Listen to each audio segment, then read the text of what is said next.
반갑습니다. 방금 소개받은 주호돈입니다. 제가 이 자리에 이 강당에 서게 된 게 한 7, 8년 이상 되는 것 같습니다. 지금 정확하게 기억이 요즘 잘 나지 않는데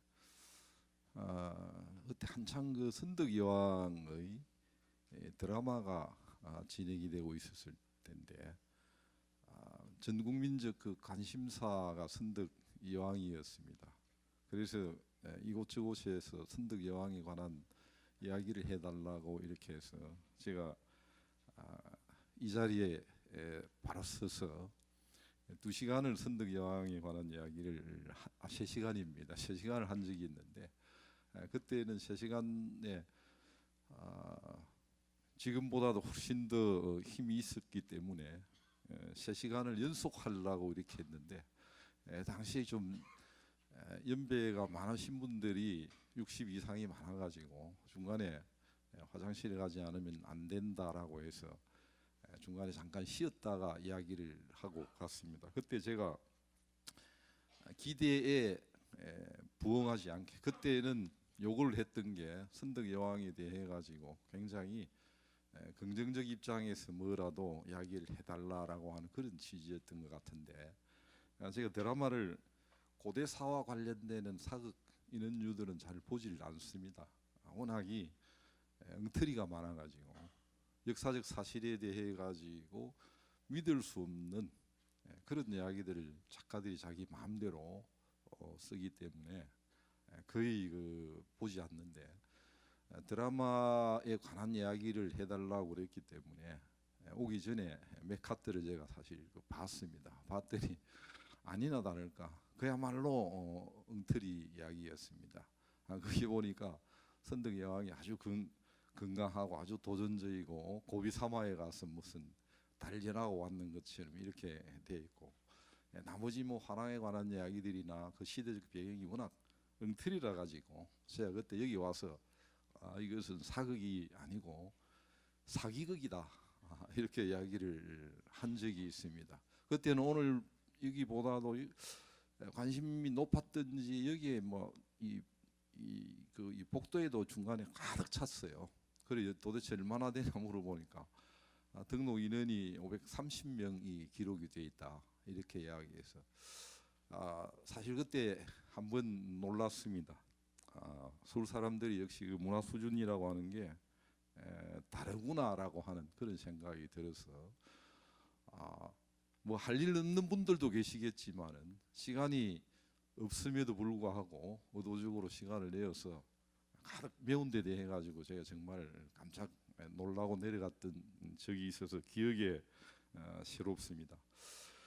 사실 저는 지금 현재 은퇴를 해가지고 어디로 갈까 서울로 갈까 제가 대구에 너무 오래 살아가지고 대구는 알다시피 굉장히 골통 도시입니다. 대가 잘한 데가 앞뒤가 많이 막혀가지고 좀 합리적으로 생각하고 판단하는 그런 도시가 큰 도시임에도 인구가 뭐 230만 되는 도시임에도 앞뒤가 굉장히 막힌 도시라 가지고 이제는 대구를 제가 46년 동안을 대구에 살았는데 이제는 청산을 하고 경주로 갈까 아니면 서울로 갈까 이렇게 생각을 하다가 진짜 서울이 경주입니다. 여러분들도 다 아시겠지만은 지금 여기는 가짜 서울인데 가짜 서울인데 지금 서울이 진짜 서울이 되어 가고 지금 경주가 진짜 서울이죠. 원래 서울이라고 하는 단어는 경주를 가리키는 단어입니다. 서라벌 서벌이라고 하는 그런 용어가 순우리말로 되어서 서울이 되어 가지고 해방 이후에 원래 그 한양이라고 하는 이름을 가지고 이제 대신해서 서울이라고 하는 그런 이름을 써서 나머지 지역 이름을 지금 도용해 가지고 쓴 게 진짜를 몰아내고 가짜가 지금 진짜가 되어서 점차 뿌리를 내려왔습니다. 원래는 강 북쪽은 이 산남 수북이라고 그래서 원래 서울의 중심지는 한강 남쪽입니다. 강남 지역이 원래 한성이라고 그랬고 그 백제의 왕도가 거기에 있었던 거고, 한강 이북 지역은 한양 조선시대 이후에 한강을 중심으로 북쪽이라고 해서 한양이라고, 물의 북쪽을 양이라고 그러거든요. 한수를 중심으로 해가지고 한양이라고 그렇게 불렀습니다. 경주라고 한 도시는 사실 그 치욕적인 도시인데 경주 사람들은 그걸 잘 모르고 있어요. 신라왕조가 멸망하면서 935년에 서울 금성 이런 용어를 버리고 대신 고려 왕조의 두 손 들고 항복을 했다라고 하는 그런 뜻에서 왕건 태조가 항복을 해와서 후삼국을 통일하게 되는 토대가 완전히 마련되었으니까 경사스러운 고을이다 이렇게 이름을 붙여줬습니다. 그래서 지금 현재 경주 사람들도 서울 왕도였다라고 하는 그런 의식을 가지고 각별하게 가짜배기 서울 갈 때는 서울 올라간다고 그러지만은 주변에 큰 도시들이 있습니다. 울산, 부산, 대구 이런 도시들이 있는데 경주 사는 사람들은 그곳에 갈 때는 뭐라 그런지 압니까? 올라간다 소리 안 하고 부산 내려간다, 대구 내려간다 이렇게 해서 과거의 자존심이 서울이었다라고 하는 자존심을 살려가고 있습니다. 그래서 저는 그런 생각을 버리고 가능하면 포용하는 그런 자세를 가지고 경주에 살기가 제가 굉장히 힘듭니다. 보니까 저는 살기는 괜찮은데 저 집사람하고 완전히 대구를 청산하고 가서 이 진짜 백이 과거의 옛날 서울로 가서 제가 전공이 그쪽이고 하니까 살아보자라고 해서 갔더니 저한테조차도 굉장히 배타적이고 경계를 해요. 제가 거기에 강의 나가고 한 게 한 30년 가까이 강의도 나가고 지금도 이따금씩 거기에 뭐 강의도 하고 있습니다만은 아주 그 이상하게 경계하고 이런 게 있어요. 자기들 뭐 먹을 게 있어 가지고 제가 자기들 먹는데 숟가락 들고 달려드는가 싶어서 그런지 왠지 잘 모르겠어요. 제가 경주에 와서 살고자 했던 것은 역사 문화도시로서 경주만한 곳을 제가 웬만한 세계적인 역사 문화도시를 탐방을 해봤는데 경주만한 곳이 없는데도 그 사람들은 그런 자존심만 있지 그걸 오늘날 되살려 가지고 제대로 갖고 내지를 못하고 있어서 제가 안타까워서 앞으로 경주를 세계적인 역사 문화도시로 만드는데 한번 힘을 보태겠다 그런 생각을 가지고 또 경주를 우리나라에서 가장 살기 좋은 곳으로 만들어 보자 이렇게 생각을 했는데 영 잘 말이 안 먹혀 들어가 가지고 제가 오늘 아침에도 오면서 우리 집 사람은 경주를 떠나자라고 하는데 이제 가짜배기 서울을 찾아가자 이제 이런 생각을 가지고 있는데 당분간 한 번 더 경주 살면서 노력을 해보고 방향을 결정해 볼까 그렇게 생각하고 있습니다. 경주하고 지금 서울하고 사람들의 같은 점은 제가 경주에 있으면서도 주로 경주 사람들은 신라의 역사와 문화에 대해서입니다만은 제가 방금 뭐 이 사회 하신 분이 뭐 찍지 말라고 그러고 뭐 이렇게 하는 전 뭐 찍어도 괜찮다고 생각합니다. 또 질문을 나중에 마음껏 질문을 해도 괜찮습니다. 그게 잘 모르고 제야라고 하는 데서 저도 찝어가지고 식민주의 사학자의 아류가 아니냐 이렇게 하는데 정말 그 천지를 모르고 하는 이야기들입니다. 식민주의 사학이 뭔지를 모르고 이래 해서 제가 저작년에 그 김해 가가지고 촬영해도 좋으냐라고 해서 마음대로 촬영해라고 했더니 저는 모르는데 사람들이 와가지고 그 가야사에 대한 강의를 했는데 그걸 가지고 인터넷 올려가지고 이 사람은 식민주의 사학자의 아류다라고 해서 그런 식으로 입구를 지를 줄은 저는 사실 몰랐고요. 자기들 뭐 훈계하고 이런다고 모르면 훈계도 드려야 됩니다. 안 그러면 입을 다물어야 되는데 지금 방금 뭐 가능하면 뭐 쉬는 시간이거나 마치거나 질문하라고 그랬는데 도중에 제가 가다가 한 번씩 물어보기도 그렇게 하겠습니다. 왜냐하면 2000년 무렵인가 이 서울박물관에 와서 이쪽이 아닙니다만은 질문을 하니까 전국에 강의 있을 때 제가 얼마나 아는지 물어보기 위해서 판단하기 위해 가지고 물어본 주제가 하나 있었습니다. 사람 이름인데 사카모토 료마라고 하는 인물을 아느냐 내가 이름 물었더니 아무도 아는 사람이 서울로 와가지고 그 당시 한 사람이 알더라고요. 사카모토 료마는 짐은 잘 아시죠? 사카모토 료마라고 하는 인물은 일본의 2000년기 동안에 제일의 인물로서 2000년대 새로운 세기를 맞으면 새로운 천년을 맞으면서 여론을 조사를 일해 보니까 일본의 지난 천년의 역사에 가장 크게 영향을 끼쳤던 인물이 사카모토 료마다 이렇게 해서 지금 교과서에도 등장하고 있는데 그건 저도 그걸 보고 깜짝 놀랐습니다. 그 사람은 독특한 인물이었는데 그 일본 근대사를 전공하는 사람을 제외하고는 잘 모르는 사람이었어요. 잘 모르는데 2000년에 넘어가면 그 전에 1990년에 사카모토 료마라고 하는 인물이 관해 가지고 소설이 10권짜리가 번역이 된 적이 있는데 그 제국의 아침이라고 하는 이 소설이었습니다. 이 책은 시바 로타르라고 하는 사람이 쓴 것인데 1990년에 료마가 있고 료마가 간다 이런 제목이었는데 이걸 번역을 할 때 제국의 아침이라고 번역을 해놓으니까 사람들이 보고 이건 뭔지를 모르고 판매했다가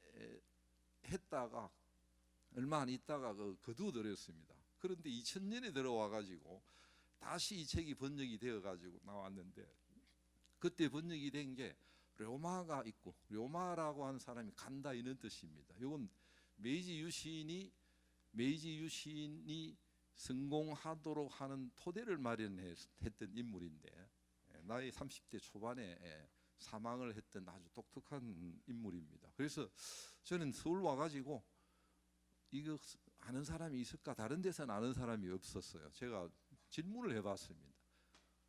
사카모토 료마를 아느냐라고 하니까 딱 한 사람이 답을 하더라고요. 그래서 서울은 참 놀랍다. 제가 한 10개 정도 질문을 던져가지고 답이 와가지고 놀라운데 경주에는 그렇게 전국구는 아닌데 경주에도 가서 물어보면 아주 수준이 높아요. 80%의 던진 답에 대해서 맞추어 가지고 젊은 연구자들이 와가지고 신라의 역사와 문화에 대해서 강의하면 또 아주 성질이 고약한 친구들도 있어요. 고약한 친구들이 뭘 하느냐 하면 이것을 답을 할 수 있을까 없을까를 이래서 옆에서 막 질문을 하고 하면 경험이 없으면 답을 잘 못하는 경우를 찾아가지고 하거든요.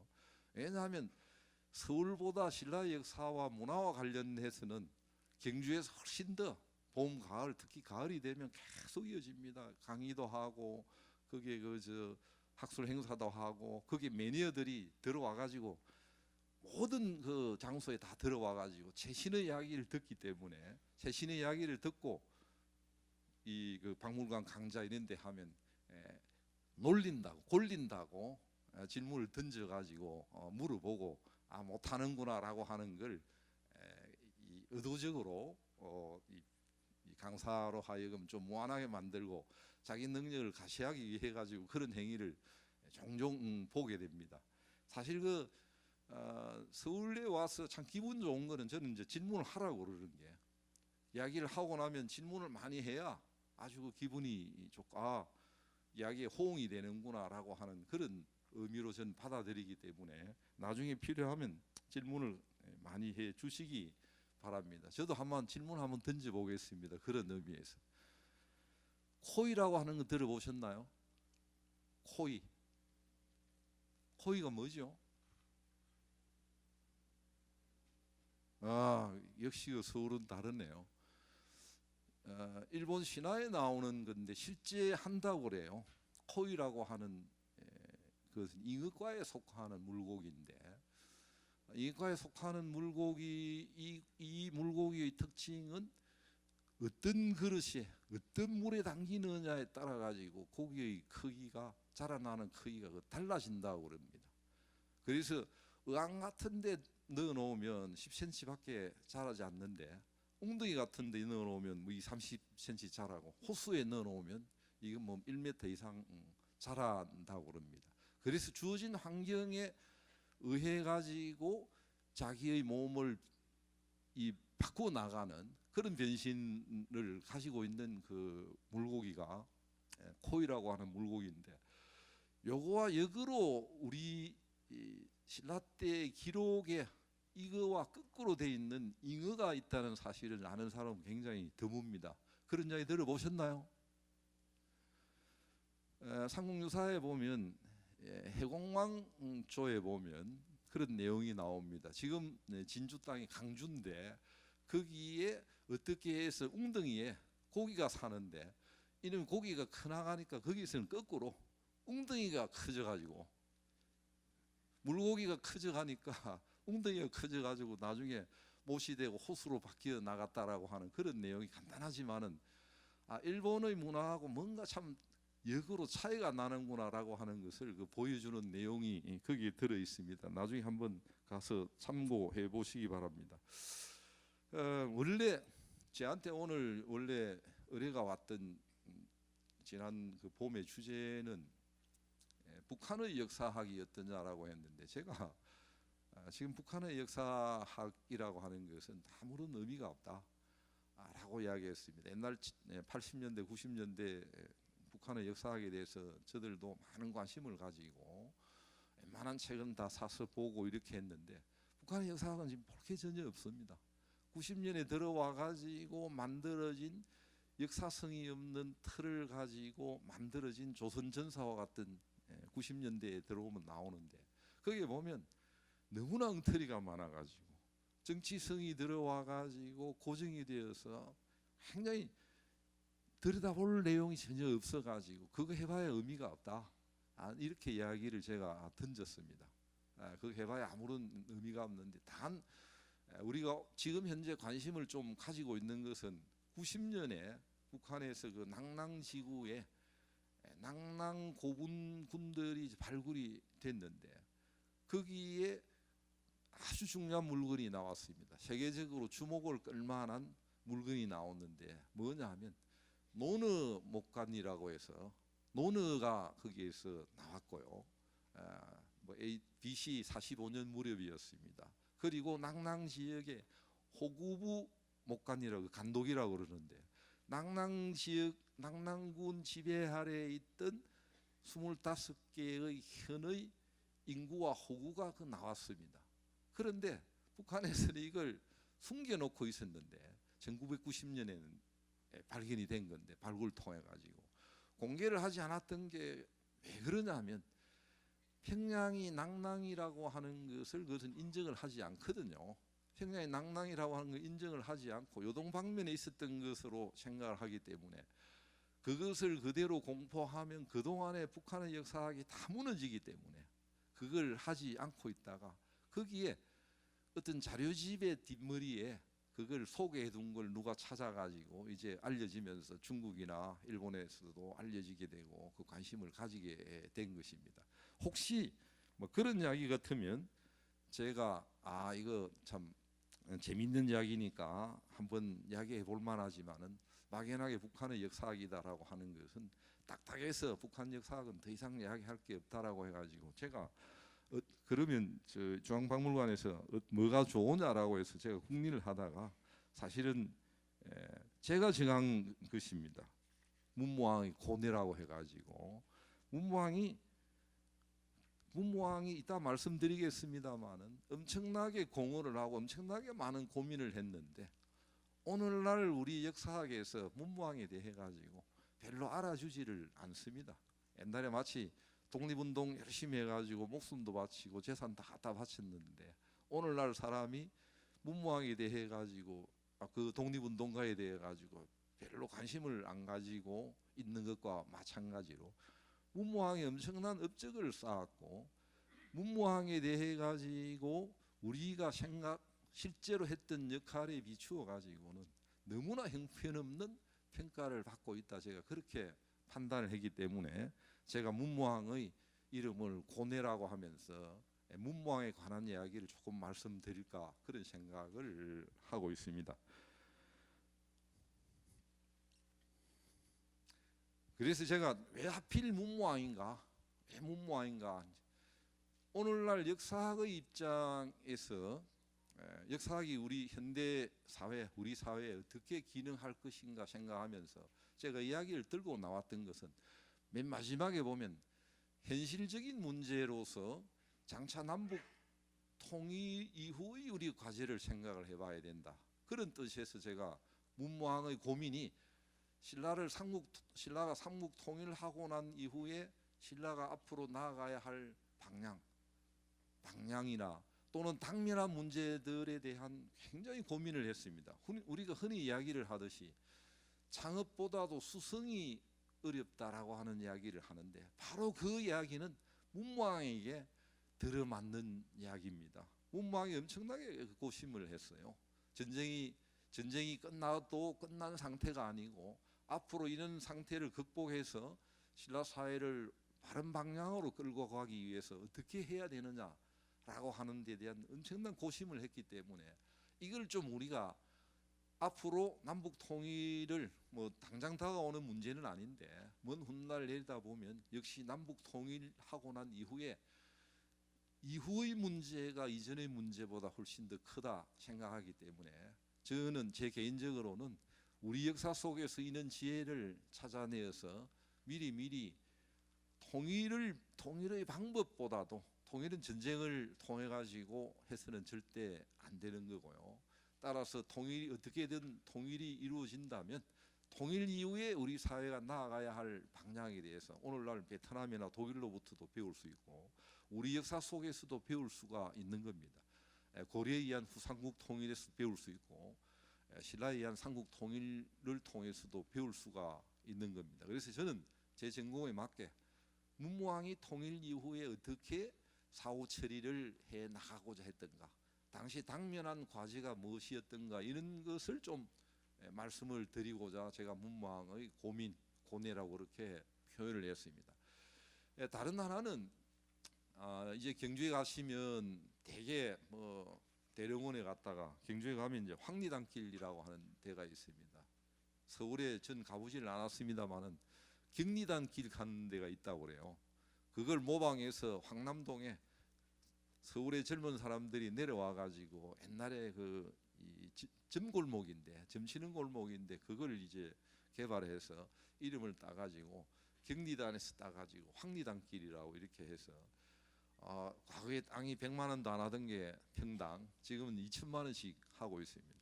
제가 한 5, 6년 전에부터 경주로 간다고 그러니까 거기에 집을 사라고 해서 제가 거절을 했습니다.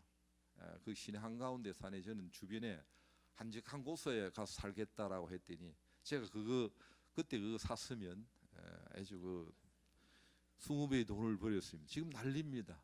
지금도 경주 오면 다른 문화유적이나 사적지를 보러 다니는 것이 아니고 젊은 사람들은 그 골목에 와가지고 묵고 놀고 자고 가고 이렇게 하는데 보면 안타깝습니다.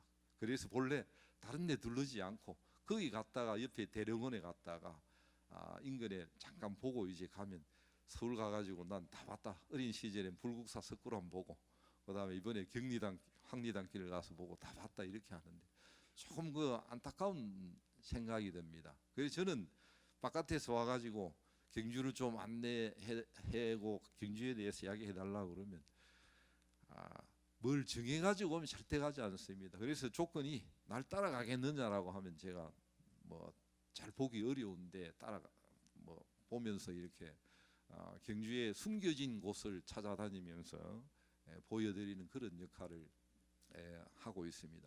그래서 제가 이걸 왜 말씀드리냐면 문무왕에 관한 흔적이 많이 남아 있음에도 불구하고 그것에 대해서 관심을 돌리지 않는다는 것입니다. 앞으로 제가 오늘 말씀드리는 거 들어보시고 앞으로 경주 가시면 문무왕의 족적을 따라 문무왕의 흔적을 따라 가지고 한번 수준이 높은 문화유산 답사를 하려고 그러면 그런 주제가 있는 색깔이 있는 스케줄을 잡아가지고 다니는 게 도움이 되지 않을까 그렇게 생각이 됩니다. 그래서 제가 오늘 주제를 왜 하필이면 문무왕인가라고 해서 세 가지입니다.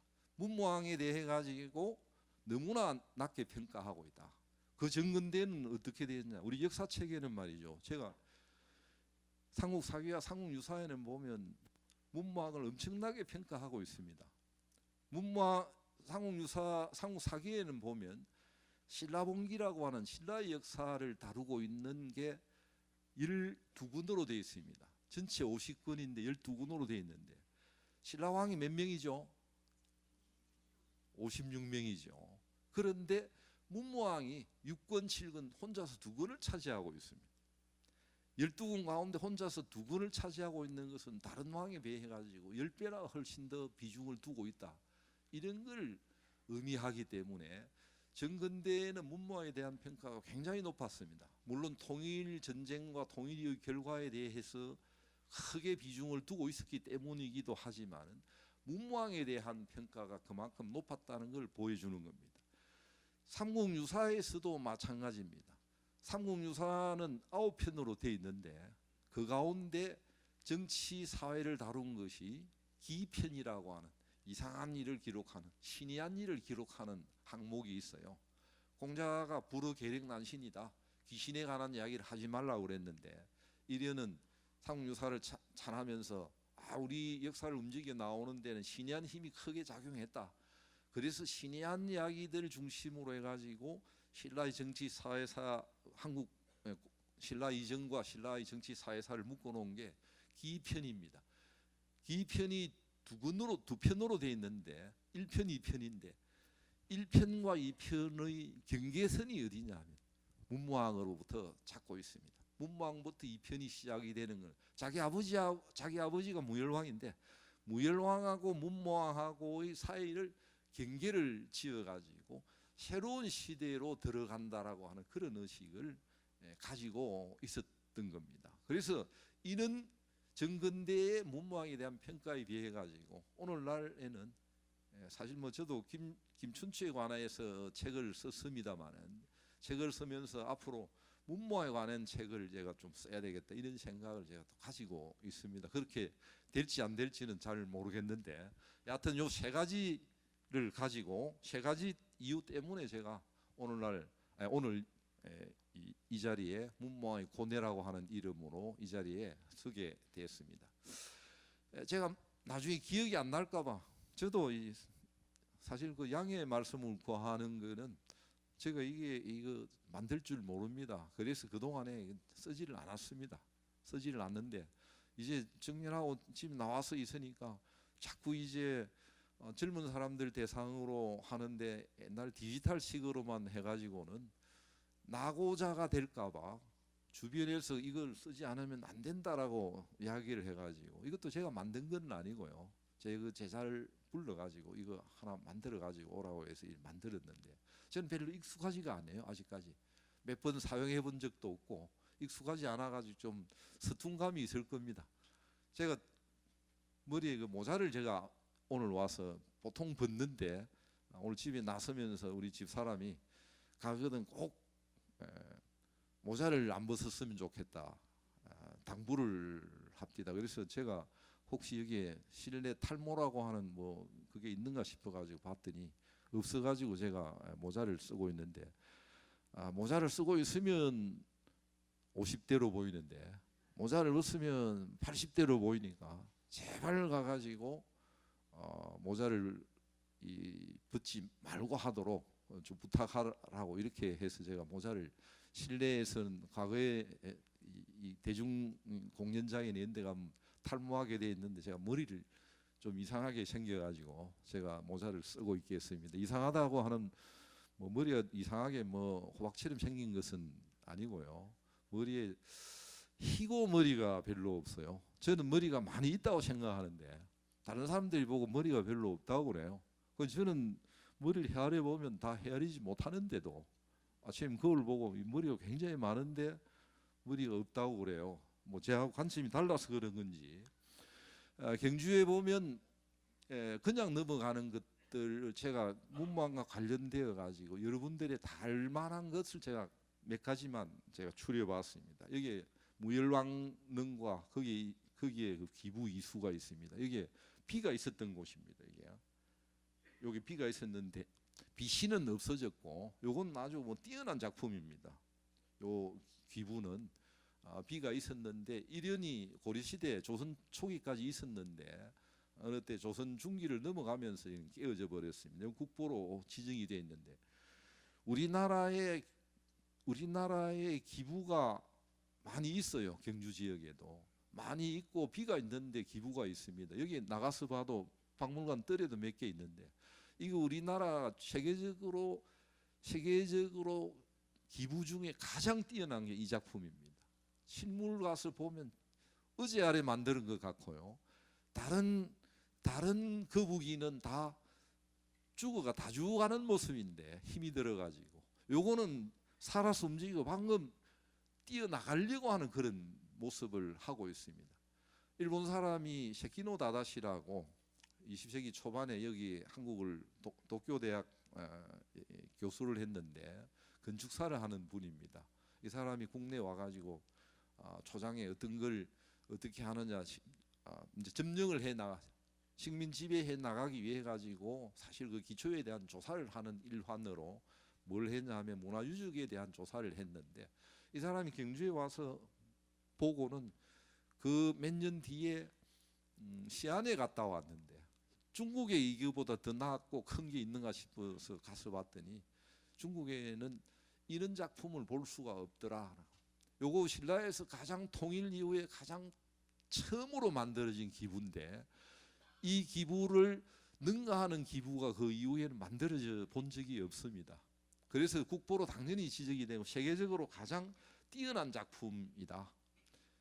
이제 경주에 가시면 자세하게 이렇게 보시기 바랍니다. 요 기부 보시고 다른 데 가면 또 기부가 한 열 몇 점이 있으니까 작품이 어떻게 각고 다른지 이게 왜 국보가 되는지 그렇게 한번 찬찬히 보아주시기 바랍니다. 요건 왜 무열왕 비문인데 문무왕이 세웠기 때문에 문무왕이 이런 어떤 힘을 가지고 그 힘이 에너지가 비축이 되어서 분출을 하는 그런 모습을 보여주고 있습니다.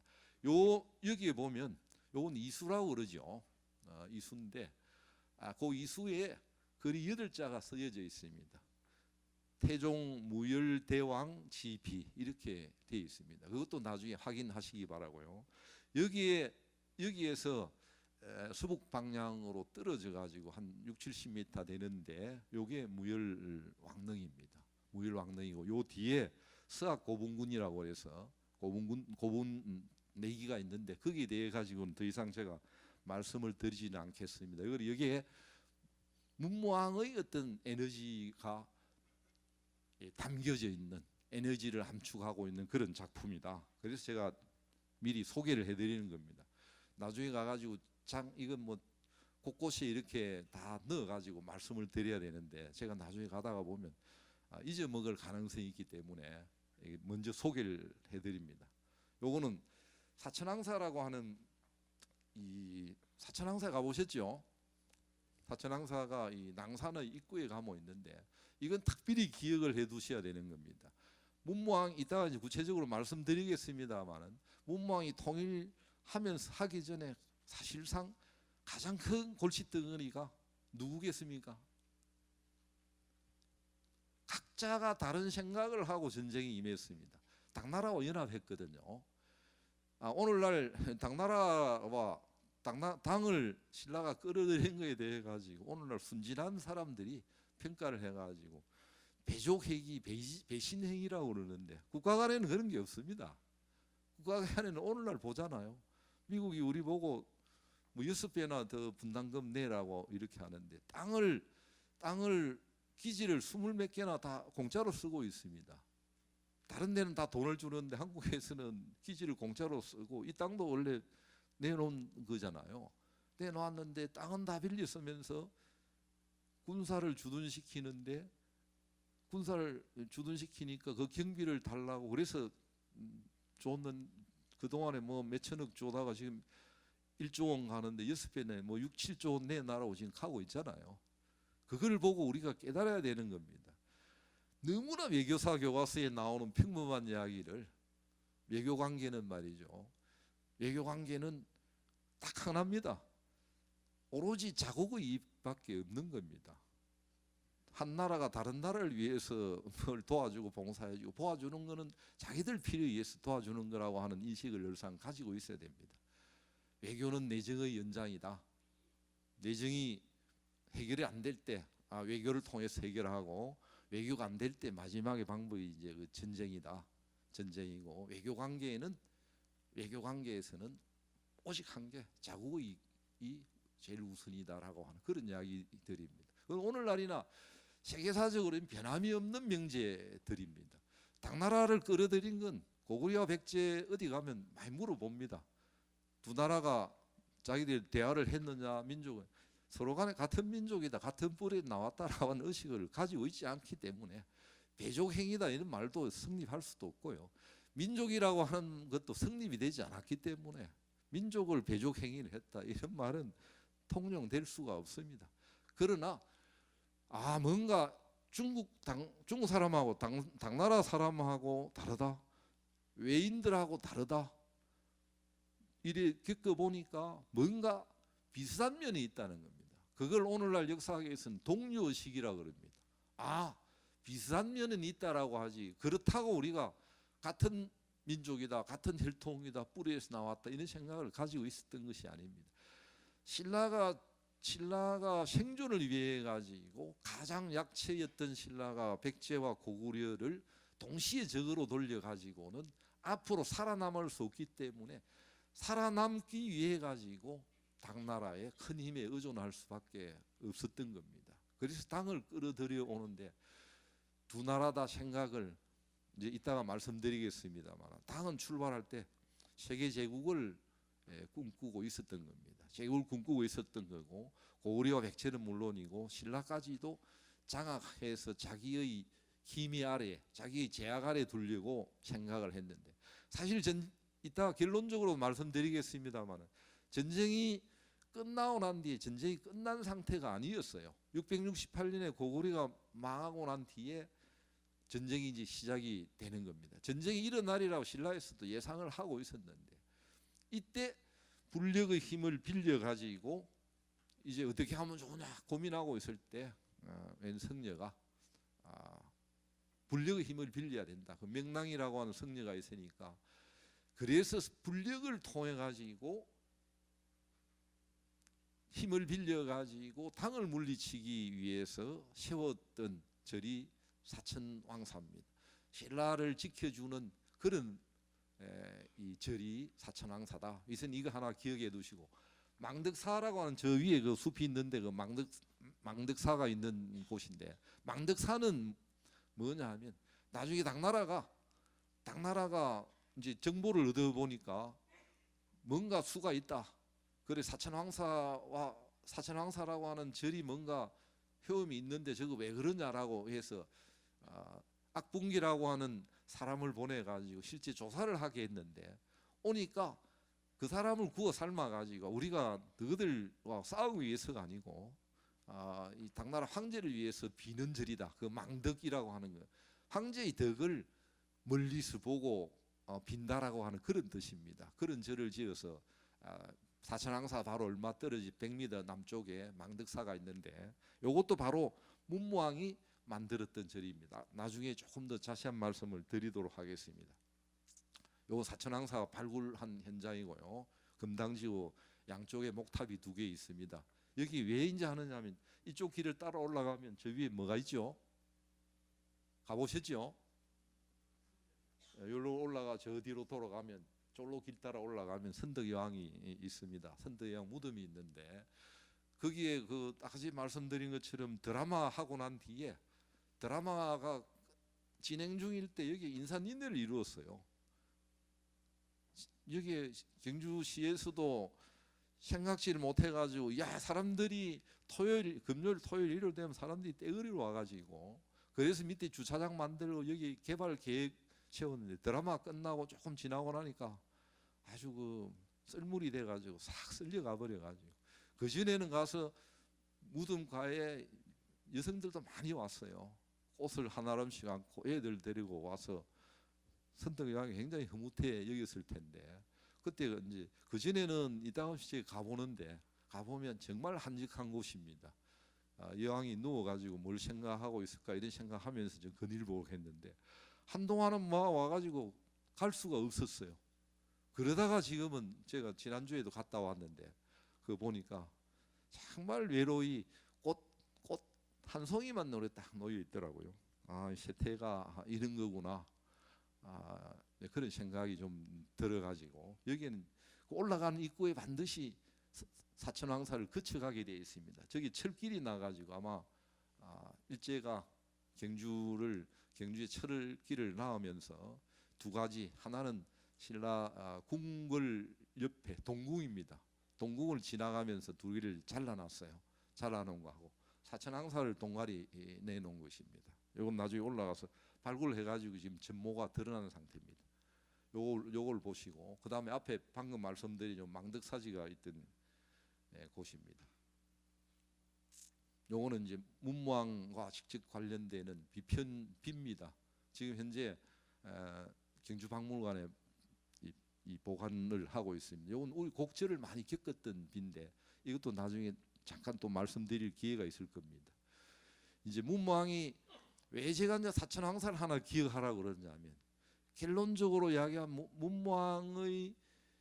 문무왕이 죽으면서 화장을 하라고 그랬는데 자기 몸을 서국식으로 화장하라고 그랬는데 화장한 곳이 저는 사천왕사 앞이다 이렇게 생각하고요.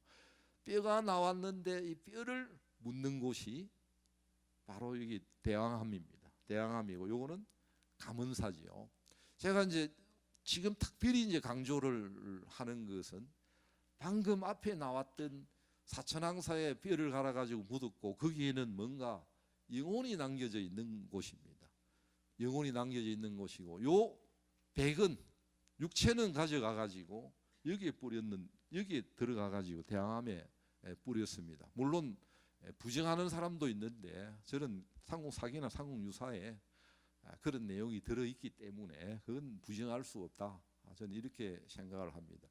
우현고유습이라고 하는 분이 우리나라의 그 미술사의 아버지라고 할 수 있는 양반인데 여기 미술사 하는 사람들 여기 뭐 옛날에 황수영 선생이나 뭐 여기 중앙박물관장 한 분들이죠. 여기 저 최순우라고 하는 분이나 이화여대 계시다가 이제 돌아가셨는데 진홍섭이라고 하는 분, 이건 다 가르쳤던 분들입니다. 그 사람이 뿌리예요. 우현고유습이라고 하는 사람이. 양반은 아쉽게도 40대 초반의 나이에 1944년에 돌아가신 분인데 개성 부립박물관 관장을 했던 분입니다. 이 사람이 경주 여행하고 돌아와가지고 경주에 가거든 반드시 찾아볼 곳을 경주에 우리의 그 어떤 정신적인 그 뿌리가 거기에 있다라고 해서 가야 될 곳으로 꼽았던 거고요. 여기 바로 대항암입니다. 대항암인데 왜 바로 가까이에 큰 절을 이렇게 신라 최초의 여기에 탑이 있죠. 여기 감은사 탑인데 감은사 신라 최초의 석탑입니다. 석탑 가운데 681년에 만들어진 신라 최초의 석탑입니다. 그 전에 무슨 탑이죠 그러면? 그 전에는 목탑입니다. 목탑이죠. 그런데 여기는 목탑의 석탑으로 바뀌는 이 장면을 나중에 하나 기억해 두시기 바라는데 이 두 가지입니다. 하나는 사천왕사는 당나라의 침입을 물리치기 위해서 물력으로 세웠던 절이고 요거는 그러면 동해안에 왜 뿌렸을까요? 왜 이제 670년에 왜가 일본으로 국호를 바꾸는데 일본 사람들은 그걸 인정을 안 하려고 그래요. 일본 국호가 언제 만들어졌는지는 일본 측 기록에 나오지 않습니다. 그래서 자기들이 언제부터인지 사용했는지 모르는데 이 사람들은 굉장히 희한해요. 670년에 신라의 동향을 살피기 위해서 전쟁이 아직 마무리되질 않았습니다. 전시 상태가 이어지는데 사신을 보내가지고 신라 내부의 동향을 살피면서 뭐라 그러는가 하면 우리가 나라 이름을 국호를 일본어로 바꿨다라고 이야기를 하거든요. 삼국사기 문무왕 10년조에 나와 있습니다. 나와 있는데 일본 사람들은 삼국사기를 통해 가지고 그 이야기를 받아들이고 싶지 않은 거예요. 그래서 이건 인용을 해서 670년에 상호사기에 보이는 걸 가지고 670년에 일본이라는 국호를 사용하기 시작했다. 일본이라는 국호를 만들었다. 이런 이야기를 하지를 않고 있습니다. 그 이전에 있을 거다라고 하는 이야기를 하는데 상호사기에 대한 그 불신론의 씨앗이 지금도 이어지고 있다. 거기에 보면 이제 사실은 이거는 감언사는 문무왕이 만들려고 그러다가 다 만들지 못하고 사천왕사도 마찬가지입니다. 사천왕사가 완형으로 다 완성이 되는 것은 그 문무왕의 아들인 신문왕 초반의 일이고, 이것도 마찬가지로 신문왕 문무왕의 아들 신문왕 초반에 양대 사찰을 이제 주목을 해야 되는 거예요. 사천왕사 하나, 사천왕사는 당나라와 싸워서 이길 수 있도록 해주기를 기원하는 신라 왕도를 지키고, 또 사천왕사는 불도를 신라 불교 국가를 지켜주기를 희고하는 그런 염원이 담겨 있는 사찰이다. 요거는 왜를 일본의 공격에 대비해서 물리쳐 줄 수 있는 불력을 통해 가지고 물리쳐 주도록. 여기 사람이 거의 살지 않는 곳이에요. 사람이 살지 않는 곳에 국가가 여기 절을 지었다라고 하면 저는 해석을 그렇게 하고 있습니다. 요 근방에는 틀림없이 불력만 가지고 물리치 달라고 하면 안 되는 거죠. 그럼 뭐 했겠습니까? 여기 내가 흐르고 있죠. 그 내가 그 대종천이라고 하는 내입니다. 자, 그 내를 따라 올라가면 토암산 밑자락까지 들어 올라가는데, 지금은 물이 말라가지고 갈 수 없었지만 옛날에는 배가 올라갔습니다. 거기 신라 귀족들이 주로 화장을 하고 나면, 통일 이후에 화장을 많이 하는데, 화장하고 나면 거기에 뼈를 뿌리던 곳입니다. 그 대종천이라고 하는, 바로 옆에 저 뚝이 있죠. 뚝을 따라가 저기 대종천입니다. 저 올라가면 이제 토암산으로 올라가는데, 저는 반드시 이 두 개는 기억을 해두시기 바랍니다. 문무왕의 고뇌가 어디에 있느냐? 통일을 했는데 아직까지 전쟁이 끝나지 않았습니다.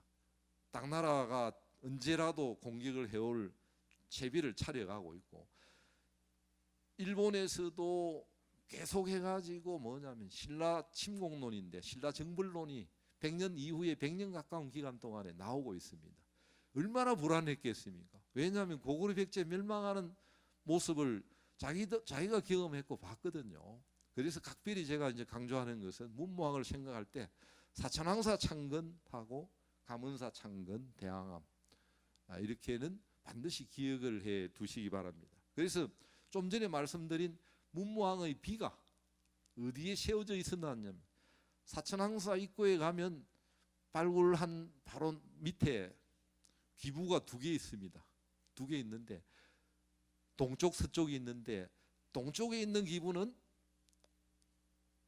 사천왕사 사적비고요, 서쪽에 있는 기부는 문무왕의 비가 세워져 있던 곳입니다. 문무왕을 위해 가지고 사천왕사가 원찰로 되기도 했고, 신라 왕도를 지켜주고 또 불국토를 지켜주는 역할을 하는 게 사천왕사고, 동해안에 있으면서 바다를 통해서 들어오는 주로 외적입니다. 외적을 막아주기를 염원하는. 그래서 여기 가까이에는 틀림없이 해군기지가 있었을 것이다, 이렇게 생각하고 있습니다. 그래서 신라에서 해군기지는 어디 있냐면 울산에 있고, 저 몇 년 전에 한 7, 8년 됐나요? 강릉에서 나왔습니다, 해군기지가. 이러다가 이거 뭐 말씀 다 드리지 못하겠네. 요게 이제 문망 앞에 형제인데, 김인문 묘가, 저는 김인문 묘라고 그렇게 이야기를 하지만 저는 김유신 무덤으로 보고 있습니다. 왼쪽 편에 있는 요거는.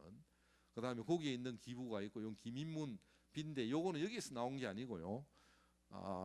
거기에 가면 서학 서원이 있는데, 서학 서원에서 나왔던 겁니다. 이것도 다 문무왕하고 관련이 있는 거기 때문에 제가 소개를 하는 겁니다. 지금 김유신 묘로 지정이 되어 있는 것은, 이거는 아마 논란이 많은데 저는 김유신 무덤으로 될 수가 없다고 보는 입장입니다. 요건 왕릉이 아니면 안 되는데, 이건 저 연대가 굉장히 떨어지는 겁니다. 그래서 김유신의 무덤은 아까 저기 김인문 묘라고 하는 것이 김유신 무덤이고, 요거는 또 다른 왕릉인데 누구냐라고 하는 것은 잘 알 수가 없습니다. 논란이 되어 있습니다. 제가 사실 이제 미리 그림을 보여주는 것은 나중에 까먹고 기억이 안 될까봐 이건 미리 기억을 해두시라고 하는 그런 의미에서 제가 미리 보여드렸고요. 문무왕의 역할이 뭐냐? 무열왕이 전쟁을 시작했는데 전쟁을 본격적으로 하게 된 것은 문무왕 때 와서 일입니다. 무열왕이 전쟁을 일으켰어요. 자기 아버지가 전쟁을 일으켰는데 전쟁을 일으킨 이유는 있습니다.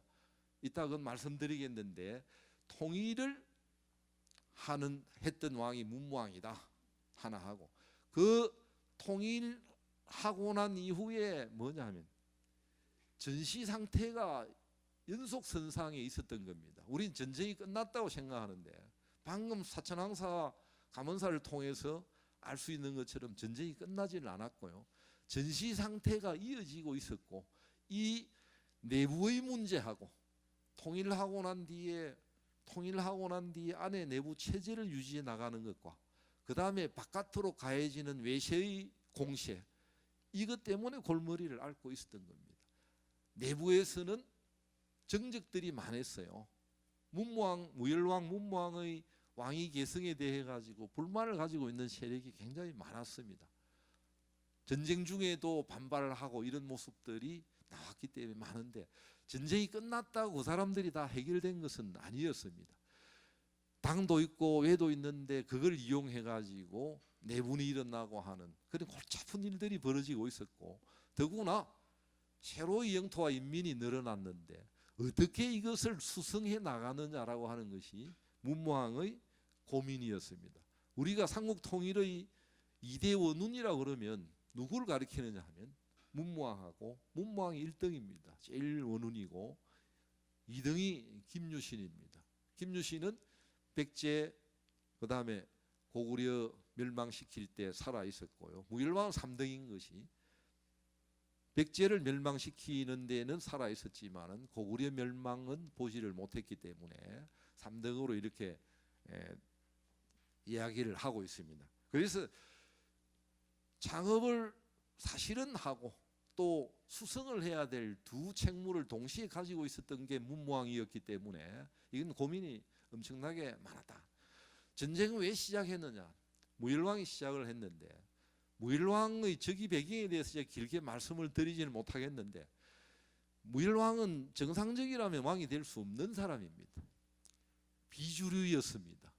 반개고 비주류였는데, 그래서 무열왕의 적의를 반대하고 있었고, 그 반대를 힘으로 이제 실력을 길러 가지고 꾀를 가지고 무열왕이 즉위했기 때문에, 무열왕이 즉위하고 난 뒤에도 정적들이 너무 많았기 때문에, 비주류가 왕이 되니까 많았기 때문에 이 문제를 어떻게 해결해야 될 것이냐 하나가 부닥친 난관이었고, 다른 하나는 바로 당시에 고구려에 또 백제에도 문제가 있었습니다.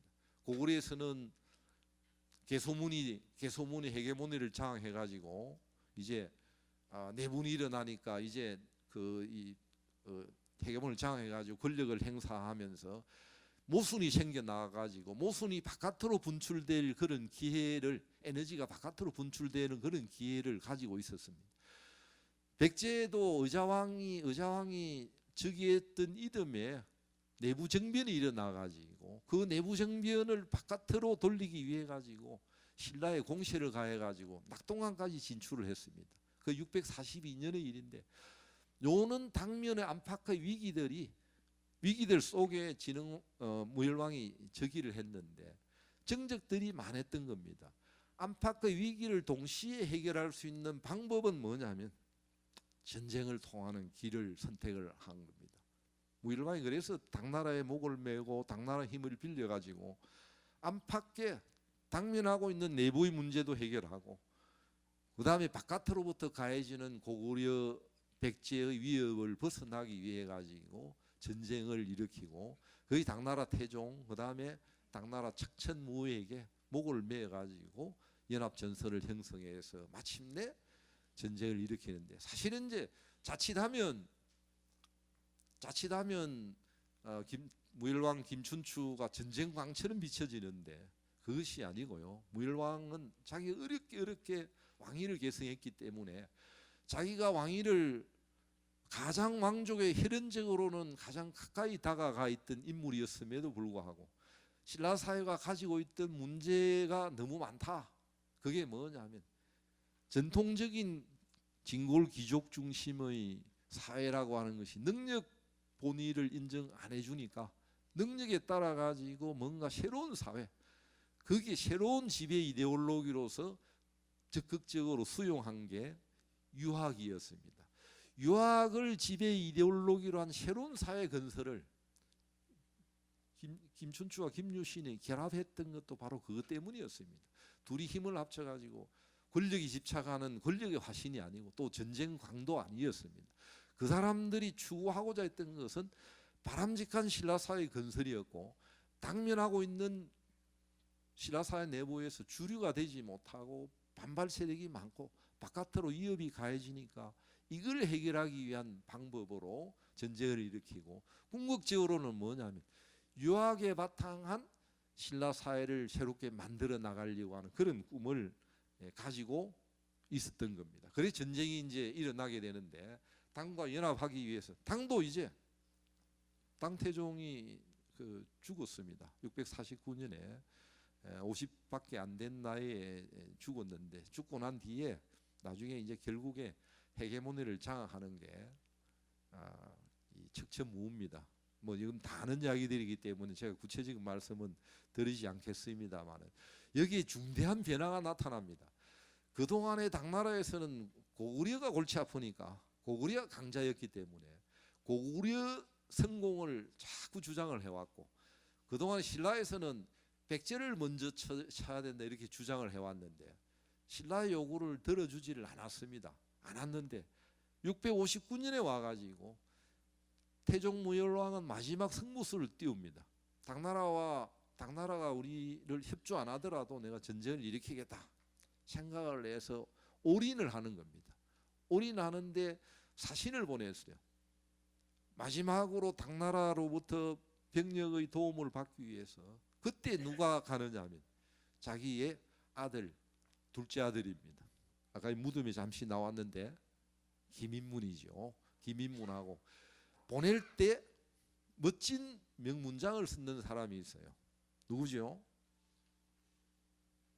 아주 멋진 외교 문서를 작성하는 강수라고 하는 인물입니다. 명문장을 썼는데 나중에 이것이 성공을 해가지고, 이것이 성공해서 태종무열왕이 강수를 뒤늦게 당신 이렇게 일찍 만났으면 사정이 이렇지 않을 텐데, 이제 이런 이야기도 하는 내용이 상사기 강수열전에 보이고 있습니다. 659년에 당나라에다가 병력 요청하는 자기 아들하고 강수의 문장을 가지고 가서 보내는데, 사실은 그것 때문에 당나라가 백제를 공격해 온 것이 아니고요. 그동안의 주류는 뭐냐면 당나라가 고구려를 공격하는 주류인데 당 내부의 주도자가 바뀌었습니다. 원래는 헤게모니를 장악한 세력이 당의 건국 세력들인데 이걸 흔히 관농 집단이라고 그럽니다. 선비족의 피를 받아 가지고 있던 관농 지역 출신자들인데 새로이 척천무우가 비주류에서 주류화되면서 누구를 끌어들이냐면 산동에 있는 새로운 집단을 끌어가지고 자기의 기반으로 삼는 겁니다. 자기의 기반으로 삼아가지고, 그러니까 당나라 내부의 주도 세력이 바뀌니까 기존의 고구려 공격하자 먼저 하자라고 하는 그런 것보다도 신라의 요구를 들어주면서 고구려를 아무리 공격해도 무너지지 않으니까 백제를 먼저 공격해가지고 양면 공격하려고 이제 생각을 해서 작전을 바꾸는 겁니다. 그래서 659년에 당나라가 백제 성공론으로, 고구려 성공론에서 백제 성공론으로 바꾸면서 전세가 이제 나당연합군이 결성이 되어가지고 그 이듬해 이제 전쟁이 시작이 되고 백제가 이제 멸망을 하게 됩니다. 전쟁은 김춘추가 시작을 했지 하고 660년에 백제를 멸망을 시켰습니다. 시키고 난 뒤에 661년에 사망을 해요. 무열왕이 사망하니까 모든 짐은 이제 문무왕에게 주어졌는데 이제 당면한 거는 뭐냐면 백제를 멸망시켰지만은 당이 쉽게 백제를 네 땅으로 하라 이렇게 주지를 않습니다. 당이 엉큼한 생각을 따로 가지고 있었던 거죠. 이제 중요한 거는 뭐냐면 태종무열왕이 당나라에 가가지고 648년에 당나라에 가는데 당나라의 태종을 만나가지고 우리는 일종의 밀약이라고 그렇게 표현하는데 당태종과 태종 김춘추 사이에 밀약이 이루어졌는데 당나라 태종이 약속을 뭐라고 하느냐 하면 평양 이남의 백제 토지는 네가 가지라. 나 우리 땅덩어리 넓고 인민이 많고 있는 거 다 있으니까 그 욕심 없다. 이렇게 약속을 해요. 김춘추 신라로서는 그 말을 철석같이 믿고 이걸 이제 분명히 기억해야 됩니다. 여기 그 이후에 계속해서 신라는 그 말을 믿고 그걸 이제 실천하려고 노력하는 것이 가장 중요한 핵입니다. 당나라는 이제 집권 세력이 바뀌었어요. 바뀌었고 주도 세력이 바뀌니까 내친 김에 고구려를 멸망시키고 백제를 멸망시키고 신라를 자기의 휘하에 지방처럼 두어서 다스려 나갈 생각을 하고 있으니까 백제 멸망하고 난 직후에부터 이제 마찰이 생겨나는 겁니다. 전쟁 때부터 마찰이 생겨나요. 김유신은 굉장히 그 강성이었습니다. 당나라가 의도적으로 신라를 장악하기 위해서 군기를 어겼다 뭐 해라 그러는데 해주는데도 자꾸 시비를 걸고 오니까 도중에 김유신이 그때 나이가 이제 60이 조금 넘었습니다. 늦은 나이에도 불구하고 당나라와 한바탕 해야 되겠다 이런 이야기를 하는데 그건 이제 무모한 일이기 때문에 결국에 당을 위협 주기 위해서 이런 일들이 벌어져 가지고 사실은 출발하면서 당나라와 신라의 싸움은 이미 예정된 일이나 다름이 없었는데 서로 간에 다른 생각을 신라는 백제의 고토를 내가 장악해야 되겠다 이런 생각을 가지고 있고 당나라는 고구려를 멸망시켜야 되겠다 이선해요. 그리고 백제를 멸망시키고 난 뒤에 당나라는 당장 신라 병력을 빼가지고 백제 유민들을 자기 편으로 끌어들여 가지고 고구려를 공격하러 나서려고 그럽니다. 그런 분위기를 알고 있는 신라로서는 가능하면 백제 고토를 자기 장악할 자기 손아귀에 넣으려고 이렇게 해 나가는데 서로 간에 여기 이제 계속 마찰이 빚어집니다. 신라로 와가지고는 당나라가 고구려를 공격하러 가는데 소극적으로 이제 가니까 점차적으로 이런 과정을 통해서 서로 간에 속내를 확인을 하는데 그런 사이에 백제는 백제 왕도는 부연을 함락이 됐지만은 지방은 살아 있습니다. 이 지방을 배경으로 해서 이제 부흥운동이 3년 동안 벌어지게 되는데 마침내 662년의 일인데 662년에 일본에서 참전을 하겠다라고 이렇게 해서 병력을 보내는데 근데 662년에는 실천이 안 됩니다. 그 사이에 사이메이라고 하는 여왕이 왕위에 있었는데 병력을 보내는 사이에 여왕이 사망해가지고 돌아가서 1년 동안 장례를 치르고 663년에 백제 부흥운동에 근 3만에 달하는 병력을 이제 보내게 됩니다. 그래서 663년에 일본에서 3만의 병력을 보내가지고 소위 백강 우리 첫 기록에는 중국 첫 기록이랑 우리 첫 기록에는 흰 백자 써가지고 백강이라 그러고 일본의 역사책에 일본 서기에는 백촌강이라고 그럽니다. 백촌이라고 하는 그 마을이 있었는데 그 이름을 따가지고 일본의 유명한 싸움입니다. 백촌강 싸움. 우리 첫 기록에는 백강 싸움이 벌어졌는데 백강이 어디냐면 금강의 하고 금강은 뭐라 그러죠? 지역에 따라 가지고 백마강이라고 그러고 크기는 다 금강이지만은 지역에 따라 가지고 부르는 강이 다른데 입구를 백강이라고 그렇게 불렀습니다. 여기에 해전이 벌어져 가지고 이 일본 병력이 완전히 거의 몰살되게 됩니다. 그래서 이걸로 부흥운동이 거의 끝나게 되는데 여기 특징이 뭐냐면 이 전쟁이라고 하는 게 이제는 동아시아 국제전 고구려 백제 신라 삼국이 참전하고 당이 참전하고 외가 참전하면서 이건 뭘 의미하느냐면 이 전쟁은 동아시아 세계의 문제들이 각국이 가지고 있던 문제들이 한반도를 매개로 해서 에너지가 분출했고 따라서 전쟁이 끝나고 나면 뭐가 되느냐 하면 전쟁에 살아남은 또는 승리하거나 패배하거나 했던 나라들은 각각이 체제 질서를 새로이 만들어 나가는 그런 계기가 되었다. 당은 당대로 나중에 가면 재편하고 일본은 일본대로 다시 자기 나라를 재편하고 신라는 고구려 백제가 멸망한 이후에 나름대로 또 재편을 해가지고 새로운 동아시아 국제 질서가 갖춰져 나가는 아주 중요한 싸움이 바로 삼국을 놓고 벌어졌던 전쟁이다. 그렇게 이야기할 수 있습니다. 663년에 국제전이 일어났다. 그 다음에 요건 뭐 바로 이제 그런 이야기들입니다. 그래서 결국에 전쟁이 진행이 되면서 당과 전쟁은 신라로 봐가지고는 언젠가 전쟁이 불가피하다는 생각을 가져가는데 당나라는 뭐냐면 신라를 끌어들여서 후방에서 식량 지원도 하고 밑에서 쳐줘야 고구려를 장악을 할 수 있는데 백제의 고토를 자꾸 이용해가지고 이제는 백제 부흥운동이 실패로 돌아가고 난 뒤에 여기에 백제 의자왕의 아들인 부여육을 보내가지고 자꾸 그 이제 백제 유민들을 지원을 해가지고 뭘 하느냐면 신라가 공격해 오는 걸 견제를 하는 겁니다. 왕으로 웅진 도독으로 임명해가 왕으로 인정한 게 아니고 계속 그 견제를 하도록 하는데 신라가 공격해 오는 걸 거기서 막습니다. 뒤에서 조절해가지고 이 신라는 소극적으로 하다가 판단을 바꾸는 겁니다. 아, 고구려가 있는 한은 이게 잘 안 되겠구나라고 해서 마침내 고구려 공격에 좀 더 적극적으로 나서서 그 이유를 내다보게 되는 전략을 좀 수정을 하게 됩니다. 처음에는 소극적으로 대응하다가 당나라가 완강하게 백제 고토를 붙들고 내놓지 않으니까 작전을 바꾸어 가지고 그러는 사이에 뭐냐면 당은 신라의 내분이 있는 걸 이제 다 간파를 하는 겁니다. 그래서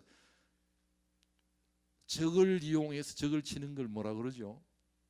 이제 이재희 정책을 쳐가지고 신라 내부에 전쟁 내부에 내부 분열이 있는 걸 알고서 계속 반 신라 전선 친당 세력을 부식시켜 가지고 이게 문무왕이 전쟁에 나가면서 그래서 대표적으로 김진주와 김진엄 두 사람을 이제 병부령인데 죽입니다. 전쟁에 한 사람의 힘도 더 필요한데 전쟁을 죽이는 것은 불휼국사 게으르게 병을 핑계로 해가지고 전쟁에 적극적으로 나서지 않고 도우지 않았다라고 하는 아주 가벼운 제목을 씌워가지고 이제 죽이는 일. 그건 뭘 의미하느냐면 당나라가 신라 내분을 이용하는 겁니다.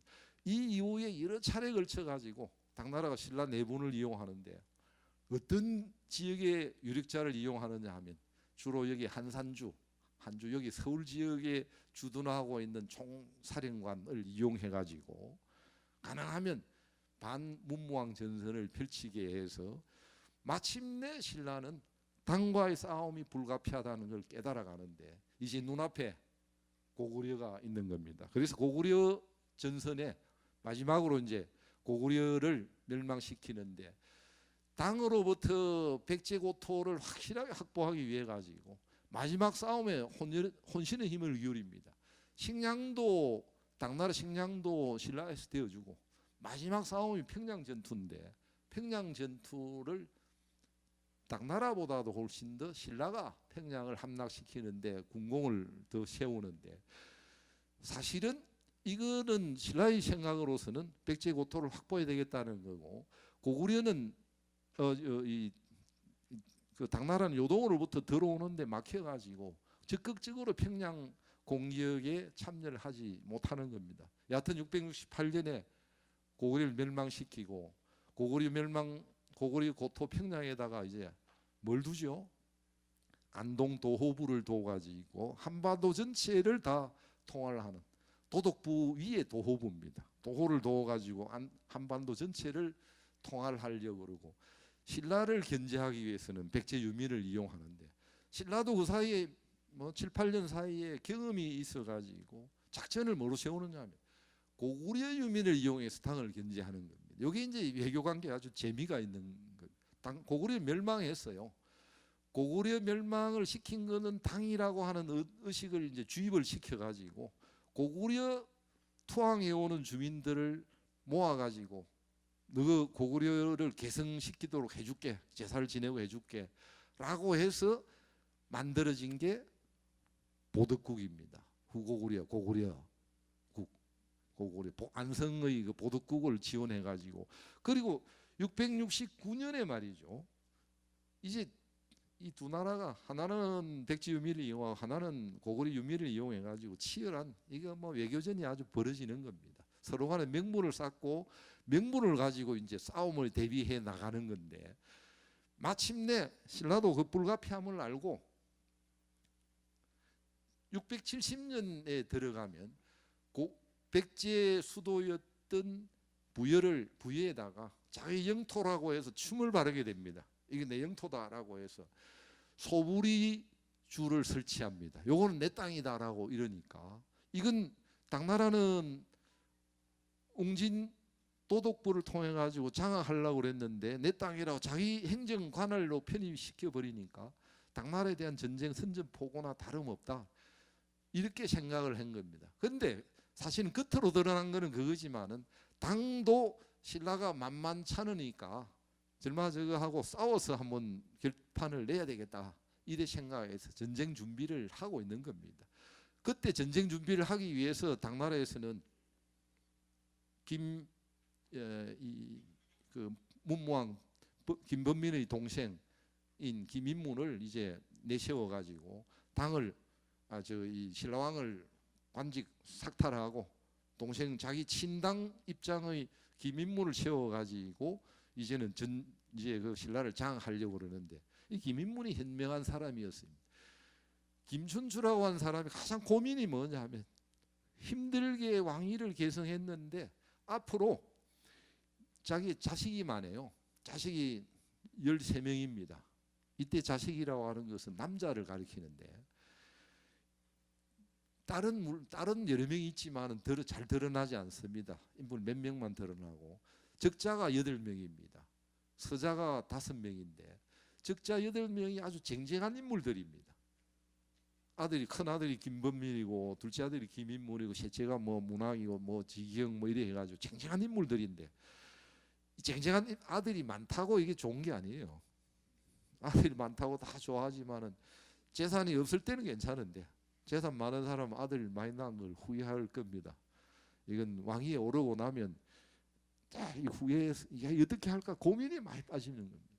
김춘추의 판단은 뭐냐면 왕위 계승의 후계자를 누가 정당하게 정해가지고 계승시켜 나갈까 안정적으로 이게 또 다른 고민이었는데 일찍이 저기 하자 이듬해 김범민을 태자로 책봉을 하고는 둘째 인문이 뛰어납니다. 셋째 문왕도 뛰어난데 김인문의 경우에는 아주 그 유하게 불교에 노장에 통달해서 문장도 잘하고 이렇게 그 뛰어난 능력을 가지고 있는데 어떻게 보내냐 하면 국내 정치에 개입을 하지 않고 가능하면 당나라 외교 창구를 마련해가지고 당나라에 주로 보내가지고 이 평생을 김인문은 당나라가 삽니다. 김인문은 의도적으로 외교를 통해 가지고 국내 기반을 약화시키면서 외교 활동 통해 가지고 외교 창구 노릇을 하고 선진 문물을 정보를 제공해 주는 그런 역할을 담당해서 김춘추의 뛰어난 면모입니다. 이 사람이 내정과 외교를 활동을 활발하게 하니까 외교와 내정을 왕위는 문무왕에 주고 외교는 자기 큰아들 둘째 아들 맡기는데 다행히 문왕이 얼마 안 있다가 죽습니다. 셋째는 죽고 김인문이 이걸 전담해가지고 외교 창구를 하면서 역할이 분담이 되어지는 겁니다. 그래서 김인문은 돌아와가지고 할 수 있는 일이 없어요. 그래 당에 머무르면서 당의 지배층과 교류하면서 정보를 제공해주고 신라 편에 섰는데 당나라에서는 김인문을 내세워가지고 자기 형제간에 나이 뭐 차이가 2살인가 나니까 견지해야 되겠다 했는데 왕을 내세우니까 안 하려고 그럽니다. 그래 옥에 가두는 거예요.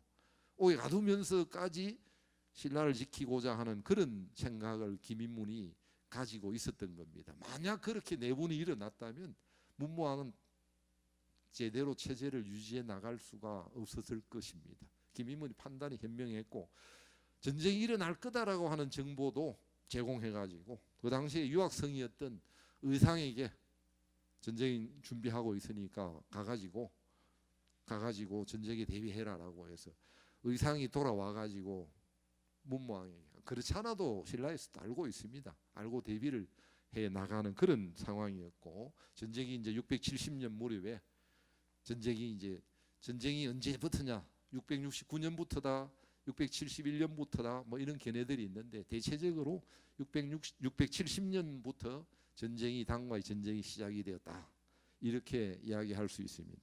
그래서 가능하면 당에서는 신라의 내분을 이용하고 백제 유민을 이용하고 이때 이제 백제 안동 웅진 도독부를 671년에 쳐가지고 신라가 장악을 함으로써 본격적으로 전쟁이 이제 벌어지게 되는 겁니다.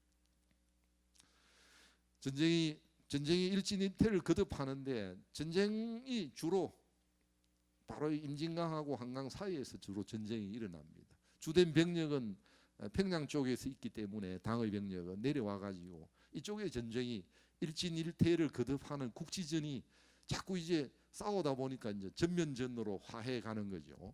그래서 꾀를 내 가지고 당나라에서는 이쪽에 우리가 일방적으로 이긴 것만 교과서에 기록하는데 그건 잘못된 겁니다. 전쟁이 이겼다 졌다 하는데 결정적으로는 뭐냐면 병력을 빼가지고 백제 영역으로 오늘날 그 금강하구로 가면 그 기벌포라고 하는 곳이 있는데 해군력을 동원해가지고 글로 가가지고 백제 영역을 당나라가 장악하려고 가다가 그 기벌포 싸움에서 신라가 승리를 거두는데 676년에 말이죠. 갑자기 당나라가 병력을 평양에 있던 안동도부 병력을 빼가지고 철수를 합니다. 철수를 했는데 이건 이제 우리 교과서가 사실은 잘못된 겁니다. 역사 해석을 그냥 정말 지나친 민족주의적으로 해석을 했어요. 우리 교과서에는 뭐라고 돼? 676년에 신라가 당과 싸워서 승리해가지고 삼국 통일했다 이렇게 돼 있는데 지극히 민족주의적인 입장입니다. 저 사람 매국노 아니냐 이렇게 아니 역사적 사실입니다. 헤게모니는 누가 지고 있냐? 당이 지고 있는데 당이 왜 병력을 빼내냐 하면 신라는 아가지 뭐라고 그랬나요? 신라는 평양 이남의 폐강 이남의 폐강 이남의 땅은 백제 땅은 신라가 가지라. 그 위치는 어디냐를 둘러싸고 논란이 있지만은 병력을 빼내는데 신라는 더 이상 공격해오지 않을 거라고 당이 아는 겁니다. 그럼 왜 병력을 요동으로 빼내냐 하면 이 당시에 요동에 고구려 부흥운동도 일어나고 북쪽으로부터 거란도 내려오고 여러 가지 복잡한 양상이 전개되니까 고구려가 부흥을 하게 되면 그동안에 들였던 공이 말짱 무로 돌아가는 겁니다. 서북 지역에는 토번이라고 하는 새로운 세력이 강대한 세력이 또 나타나서 그쪽에 위협하고 있으니까 병력을 빼내는 겁니다. 그게 676년의 일인데 우리 교과서나 이런 데서는 그 삼국사기나 유사에서는 승리했다 이런 내용이 없습니다. 없는데 우리가 오늘날 현대 역사학에 세석해가지고 당과의 싸움에 승리했다. 신라가 승리해 삼국 통일했다라고 하는데 저는 그거는 1945년 해방이 되고 난 이후에 일시적으로 교과서에 왜냐하면 해방은 우리 힘으로 한 게 또 아니었어요.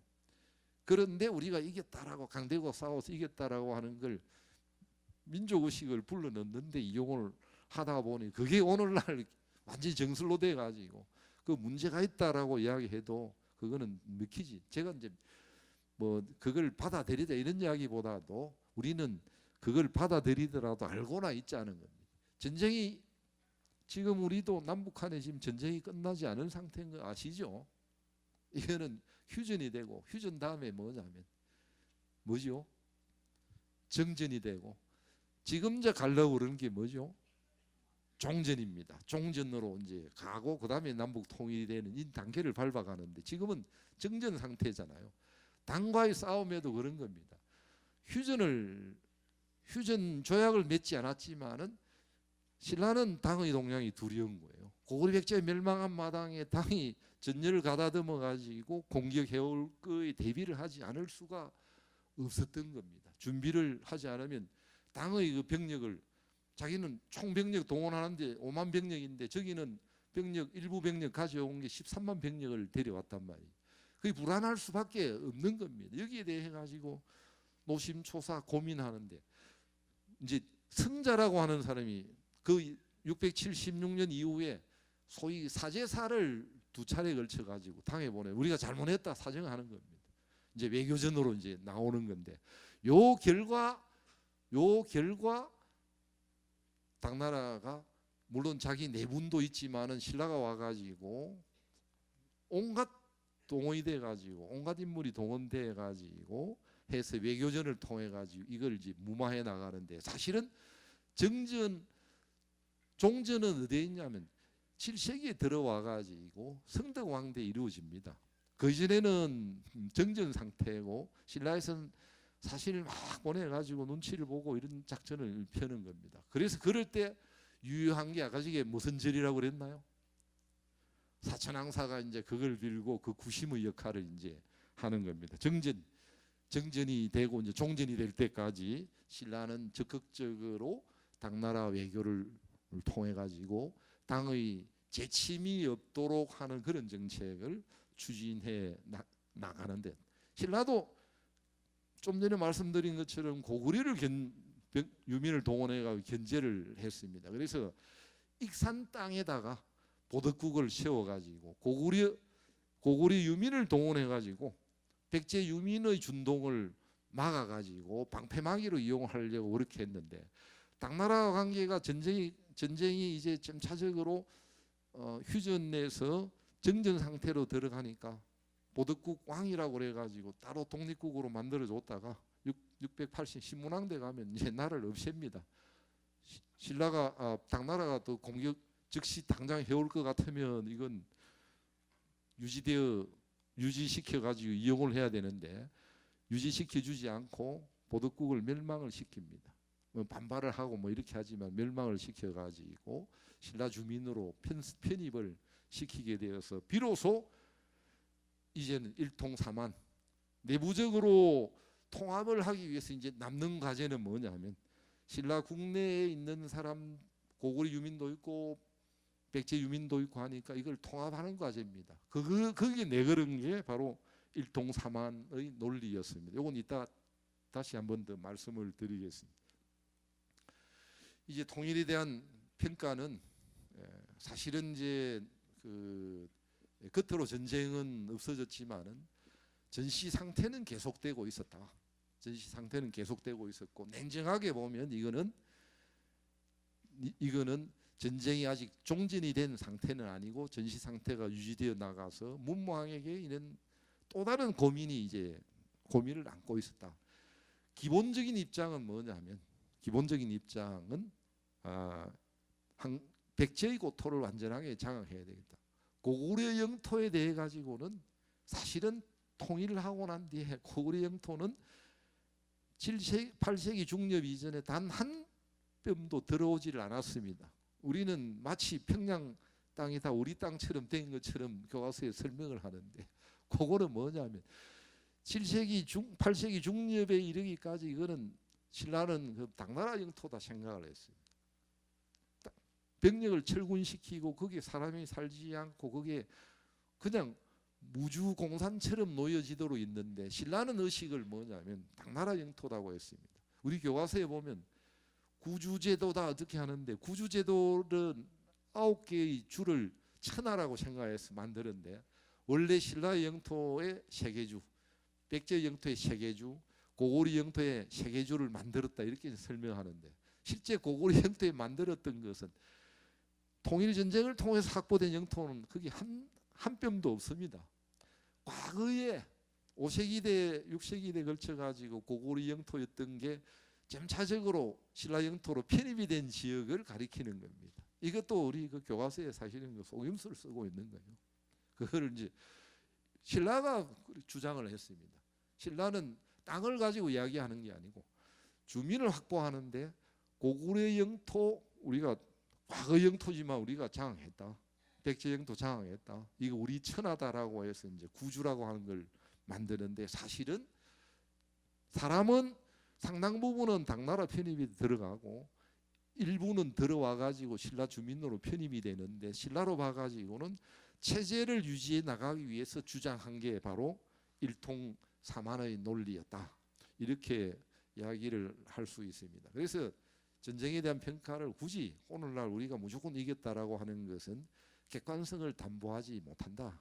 이렇게 말씀을 드리고 다음에 넘어가도록 하겠습니다. 이제 문무왕은 고민이 많이 생겼다고 그랬는데, 아직 내부에 문무왕의 비주류 세력에게 반대하는 세력이 있습니다. 당나라와 싸우면서, 고구려와 싸우면서 역시 다 표출이 됐는데, 여기 이제 어떻게 하면 이 사람들도 전쟁의 공신 세력인데, 신라는 이 사람들 전쟁에 하면 얼마나 공을 세워도 내하고 반대되는 놈인데 웬만하면 그 포용 잘 안 하죠. 상을 가능하면 포상하는 것도 차별을 합니다. 내 편에 있는 놈 더 많이 주고 이런 게 인지상정이죠. 그 왜 객관적으로 안 하노? 뭐 오늘날도 객관적으로 잘 안 되는데 내 편 들어가니까 불만이 쌓여져 가는 겁니다. 문무왕 입장으로서는 차별해가지고 이놈을 쳐야 되는데, 전쟁이 일어나고 다른 명분이 없으니까 당분간 놔두지만 위험한 세력들이 존재하고 있는 겁니다. 하나. 두 번째는 새로이 백제 유민이나 고구려 유민을 포섭하고 영토가 굉장히 많이 늘어났습니다. 이걸 어떻게 관리해서 안정적으로 신라 영토로 또는 신라 주민으로 안착시켜 나가느냐라고 하는 것이 또 다른 과제였던 겁니다. 세 번째로는 왕의 그러기 위해서는 국왕의 권위를 굉장히 높여야 되는 겁니다. 권위를 높여가지고 옛날에 우리가 비주류였던데 그런 시절하고 다르다. 내가 지금 제왕이다. 이런 걸 과시해 줘야 되고, 마지막으로 가장 중요한 게 뭐냐면 당나라가 재침해 올 위험성, 그 다음에 일본의 공격해 올 위험성을 가지고 있습니다. 왜냐하면 663년에 백제 부흥운동이 끝났지만 여기에 남아있는 백제 유민들이 일본으로 다 건너갔습니다. 그런데 전쟁이 일어났을 때 일본에 있던 의자왕의 아들 중에, 의자왕의 아들이 많았어요. 의자왕이 우리나라 왕들 중에 가장 아들이 많은, 아들이 너무 많아가지고 멸망했던 것 같아요. 기록에는 41명으로 나오거든요. 41명이기 때문에 그 중에 한 아들이 우리 쪽 기록에는 등장하지 않는 인물인데 선광이라고 하는 인물이 있습니다. 664년부터 이 사람이 이제 뭐라고 그러냐면 백제왕 부여 선광이라, 백제왕이라 칭합니다. 저는 이걸 일본의 망명정부가 세워졌다 이렇게, 이제 백제왕입니다. 백제왕 부여 선광. 근데 여기에 나중에 가다가 보면 일본에서는 뭐냐면 부여라는 성실이 없어지고 나중에 이게 백제왕 이름이 등장. 백제왕이 마치 성씨처럼 사용이 되게 돼요. 일본서기 소일본기에 보면 백제왕으로 등장하는 성씨를 가지고 있는 한 70명 정도 돼요. 70명 정도가 등장하는데 이 사람들이 일본 내에서 나름대로 망명정부를 세워가지고, 망명정부를 세웠다라고 하는 것은 뭘 하겠나요? 언젠가 고토 회복을 해야 된다 생각을 가지고 있고, 그 중간에 뭐냐면 고구려는 발해가 등장해가지고 고토 회복을 했습니다. 이제 그래서 이때부터 뭐냐면 자꾸 백제계통이 일본 왕의 군사력을 빌려가지고 고토를 회복하기 위해 가지고 작전을 세워가지고 뭐냐면 신라 정벌론을 주장을 합니다. 100년 동안 신라 정벌론이 이어져요. 그 일본 삐딱하면 일본에서 문제가 있을 때 신라 정벌론이 일어나는데, 나중에 가면 763년인가 보면 백제왕 경복이라고 하는 인물이 등장하는데, 이 인물이 저 오늘날 관동 지역, 도쿄 지역하고 그 일대를 그 에미시가 살던 일본어로 봐가지고 그건 쉽게 말하면 오랑캐입니다. 에미시가 살던 지역을 정복해가지고 거기에 금광을 개발합니다. 금광을 확보해가지고 이걸 가지고 자금을 삼아서 이제 본격적으로 신라를 공격하자라고 하는데 그 이후에는 그게 실패로 끝나고 그 이후에는 없습니다. 실제로 일본 병력이 몇백 척의 군함이 간포 앞바다에 나타난 적이 있습니다. 그게 이제 삼국사기에 보면 성대왕대 몇백 척인지 뭐 몇백 척이 800여 척인가 모르겠네. 그게 나타났는데 그걸 다 괴멸시킨 걸로 되어 있습니다. 우리 측 기록에 신라본기에 나와 있는데 일본 사람들은 그걸 인정을 하지 않으려고 그러죠. 지금도 인정을 하지 않습니다. 삼국사기에 나온다고 자기적 기록이 없다고. 그래서 일본 사람들은 이거는 군함이 아니고 상선이다 이렇게 주장하거나 안 그러면 발해의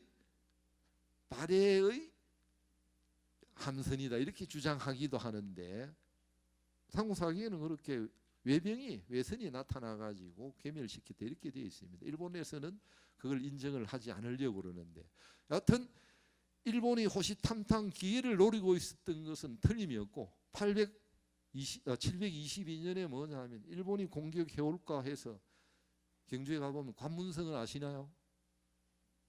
관문성 울산 넘어가는 데 보면 외동읍에서 보면 성을 마치 여기에 남대문을 통해서 들어오듯이 거기에 관문성을 쌓아가지고 산성하고 산성을 연결해가지고 그 통로를 경주에서 울산 가는 통로에 그 성을 쌓아가지고 출입을 통제를 했습니다. 그래서 일본에서 왜 항의를 하기도 하고 했는데 이건 전쟁의 상태가 굉장히 완전히 가시지 않고 남아 있었고 문무왕으로서는 이게 걱정인 겁니다. 내부 안정도 도모해야 되고 백제의 일본의 공격, 그 다음에 당나라의 제공 공격 이런 것 때문에 골머리를 아파 가가지고 내부적으로는 정비를 해 나가는데 이제 죽음이 다가오니까 훨씬 더 걱정이 많은 겁니다. 이 상태로 그대로 가다가는 신라 국가를 제대로 유지해 나가기 어렵다라고 판단하니까 아까 말씀드린 것처럼 저를 이제는 전체 주민의 단결을 도모하기 위해서 이제 불력을 통해 가지고 사천왕사를 짓고 감원사를 만들어 가지고 너 이거 제대로 지켜야 된다라고 그런 작업을 하면서 왕경과 지방에 대한 정비 작업도 추진하는데 하는 도중에 이제 문무왕이 사망에 직면을 하게 됩니다. 방금 이건 이제 이야기했던 이야기들이고요. 문무왕이 사망에 직면해 가지고 681년입니다. 문무왕이 사망한 날이 681년 7월 1일인데 죽음에 임박해 가지고 유조를 남깁니다. 앞으로 신라 국가가 나아가야 자기 아들 그 신문왕인데 정명이라고 하는 태자인데 나중에 진문왕이 됩니다마는 네가 어떻게 저떻게 해야 된다라고 하는 그런 유조를 남기게 되는데 문무왕의 직접 생각을 들을 수 있는 거의 유일한 기록입니다.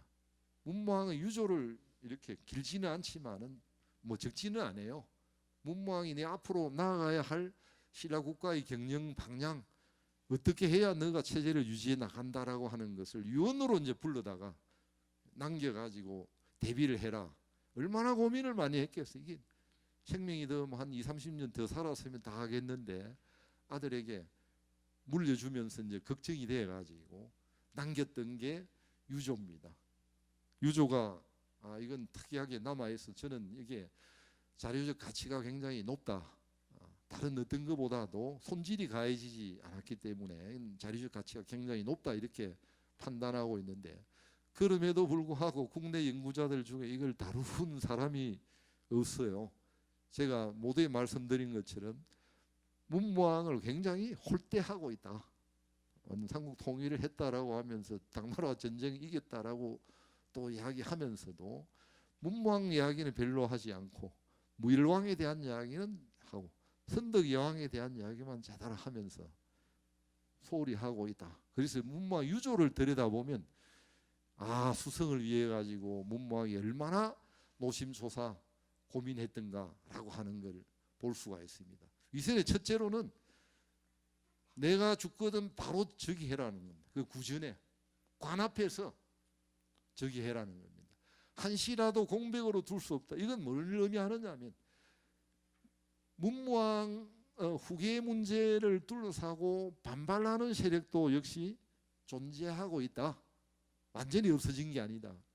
문무왕이 사망 7월 1일 하는데 8월 1일 날 한 달 만에 말이죠. 과연 자기 장인인 김은돌이라고 하는 인물이 이 인물이 자기 장인입니다. 장인까지도 거기 가담할 정도니까 반발하는 세력이 굉장히 많았다. 그 다음에 상대등과 병무령을 역임했던 김군관도 이렇게 한 달 뒤에 죽이게 되는 겁니다. 아마 이런 걸 다 문무왕이 알고 있었기 때문에 왕위계성에 문제가 있을 거다. 그래서 즉위하면서 지시를 했을 겁니다. 졸마 다 조심해가지고 어떻게 하라라고 했는데 한 달 만에 다 찾아가지고 이제 이거 반란을 일으키고 불고지죄로 이제 그 잡아가지고 죽이는 그 전과를 올리게 됩니다. 그 다음에 이제 내부 안정이 도모돼야 되니까 관작을 배분하는데 공평하게 해라, 제대로 해라. 그 다음에 병기를 녹여가지고 농구화하고 다 병기를 거두어드립니다. 왜냐하면 병기를 놔두면 다 전쟁에 쓰니까. 경주에 가면 병기를 다 녹이는 것이 아니고 또 전쟁이 일어날 것이니까 전쟁에 대비해 가지고 병기를 갖다 둔 곳이 있습니다. 어디인지 아세요? 병장기를 다 갖다 가지고 모아놔서 거기다가 절을 위선의 앞에 만듭니다. 그 절 이름이 뭔지 아세요? 무장사라고 하는 절입니다.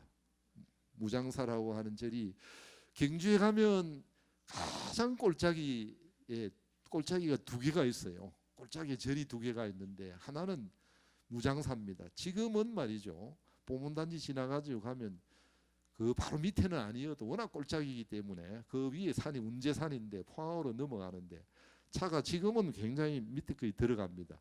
옛날에는 말이죠. 그거 가려면 10리, 20리길을 가야 되는 길입니다. 그 뚫어가지고 그 천북이라고 하는 곳에 들어가면 암곡이라고 하는 어둘 남자 있죠. 아주 깊숙이 들어앉아가지고 꼴짜기 이름이 암골입니다. 그래서 거기에 무장사가 있고 무장사 비도 있고 탑이 이렇게 지금도 남아 있습니다.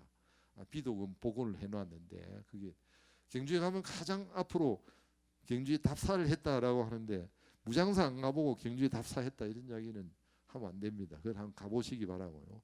다른 하나는 금곡사라고 들어보셨나요? 금곡사.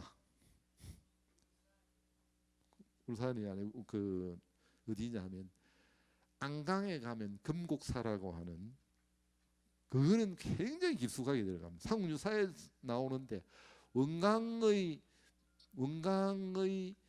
부도가 있는 곳입니다. 원강과 관련해서 그 비장산이라고 하는 상류사에 그 귀신이 살던 곳으로 나오는데 제가 거기에 몇 차례 가봤는데 귀신이 없다 소리 못 하겠더라고요. 거기에는 제가 그 답사하는 웬만한 사람도 가본 적이 별로 없어요. 거기 이제 몇치 아는 사람만 가지 저는 여러 차례 가봤는데 갈 때마다 이상하게 거기는 음기가 많아가지고요. 으시시합니다. 그게 그 절이 있는데 절이 그 이상한 종파의 절인 중인 것 같아요.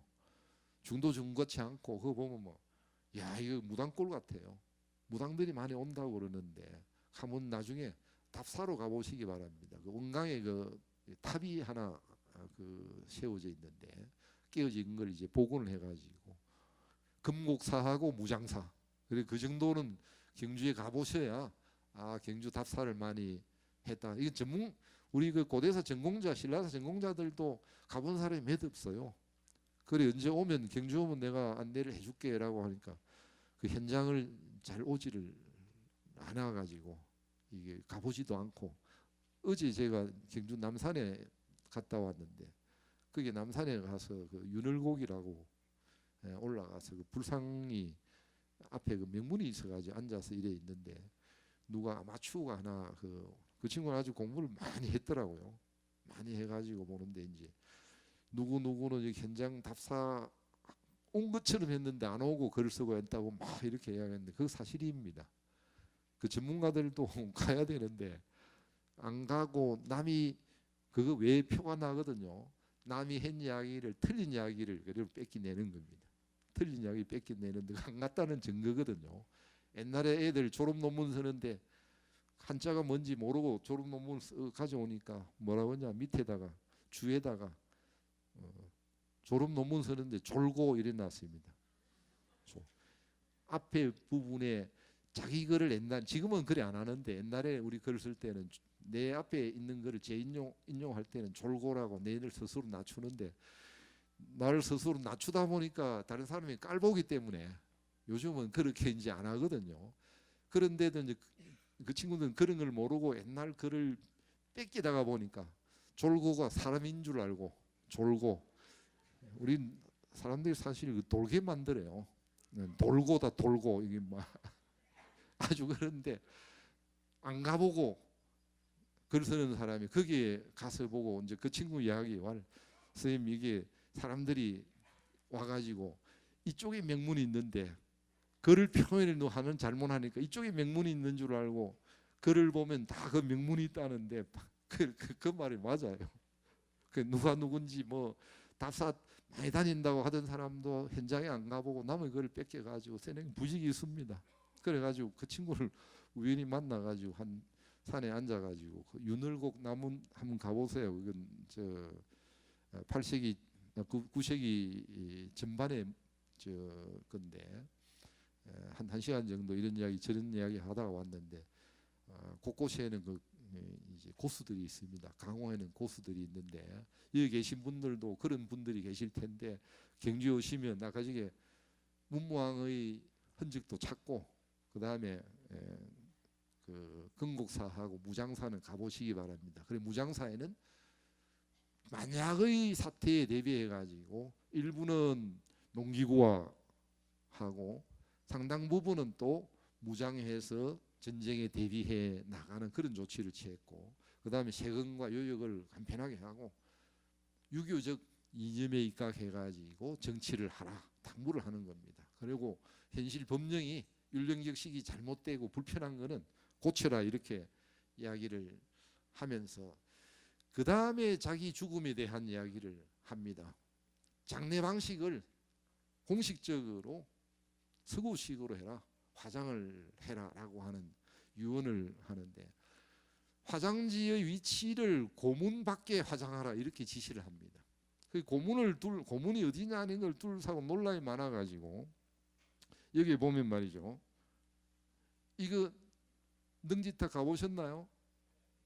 능지탑 가보셨는데 이거는 경주에 가면 여러 가지가 엉터리가 있는데 그 중에 이제 대표적 엉터리만 다른 건 제가 말씀을 안 드리겠는데 복원이라고 하는 이름으로 해놓은 엉터리가 두 가지입니다. 하나는 월정교 있죠.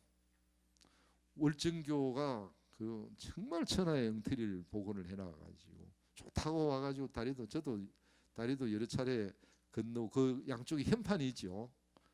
현판을 저는 월정교 만드는데 그냥 반대를 그렇게 많이 하다가 저희들이 답답하니까 현판이 있었습니까 없었는지 저한테 문의 왔어요. 현판이 있었는지 없었는지 아무도 모른다. 그런데 큰 건물 그렇게 지어놓고 현판이 없으면 되겠나? 그래 어찌하면 되겠습니까? 그래가지고 내가 그게 돈이 한 500억 들은 건데요. 너무나 쓸데없는 짓을 했다. 그건 50억 들면 될 걸.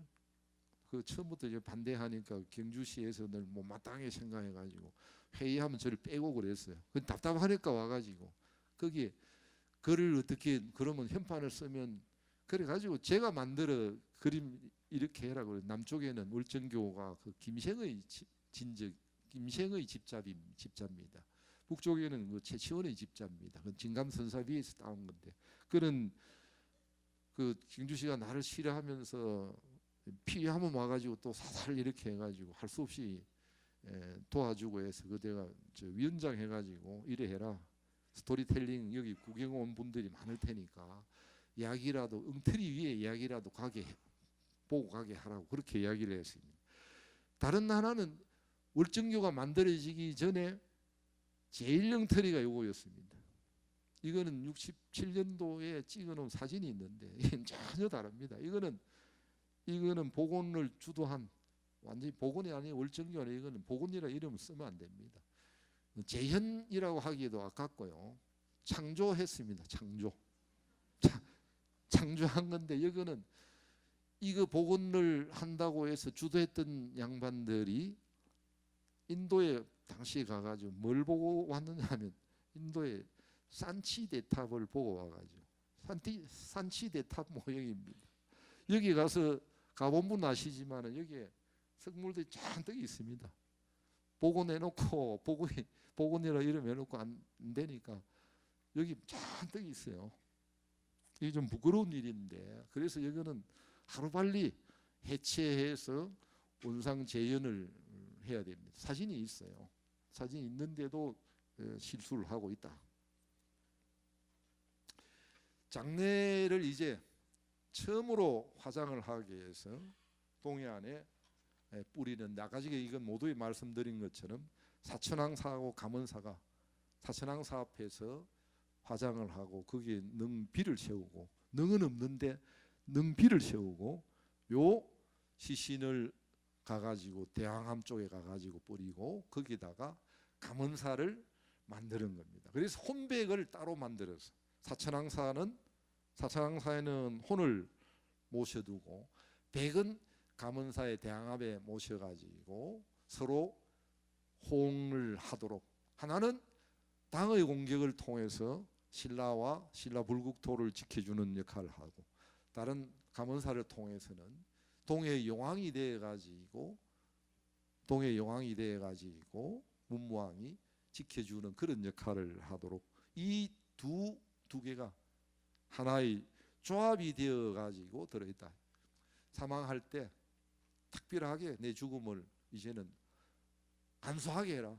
열흘 만에 장사를 지내는 겁니다. 원래 신라에서는 1년장이었어요. 1년장인데 왕이 열흘 만에 장사를 지내고 그것도 서국식으로 화장해가지고 뿌리게 하는 스스로 근검절약하는 자세를 보였는데 왜 그러냐 하면 신라가 그렇게 지도자 입장에 그렇게 하지 않으면 신라의 앞날을 보장할 수가 없다 이렇게 판단했기 때문에 그렇습니다.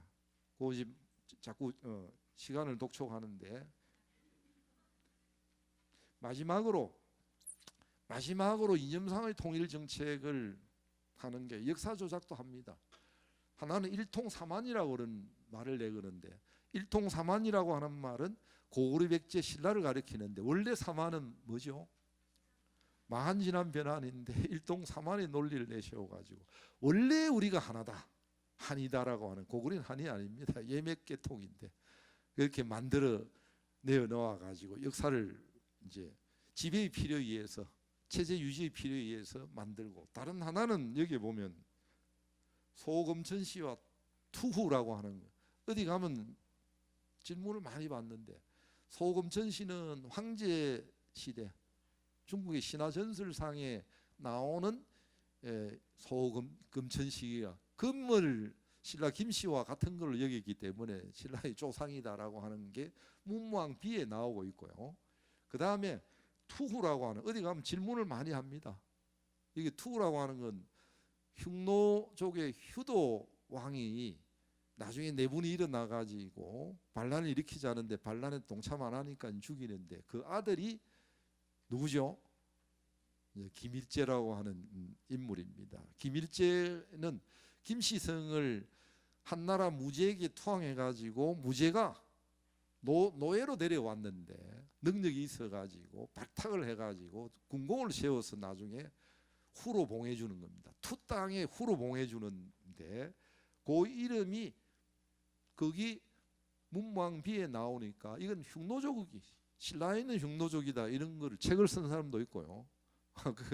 이런 것도 있는데 이건 정말 어디 가도 자꾸 거기 경주 쪽에 있는 사람들은 질문을 왜 그러냐 했는데 이거는 고구려 백제 유민을 끌어들여서 우리가 원래 문화적 선진국이다, 문화의 선진이다, 포용한다 이런 정책으로 당나라 문화에 경도되면서 당의 문화에 당과 뿌리를 함께 하고 있다라고 하는 걸 통해 가지고 고구려 백제 유민을 신라 유민으로 만들기 위한 데서 나왔던 그런 주장들일 따름이지. 그런데 금천시에 갖다 붙이니까 김씨 조상이 거 있는 것처럼 갖다 붙이니까 중간에 없는 겁니다. 그건 2000년 전에 이야기드리고 하니까 중간에 이 인물을 신라인의 조상처럼 만들어내 놓은 게 바로 투후입니다.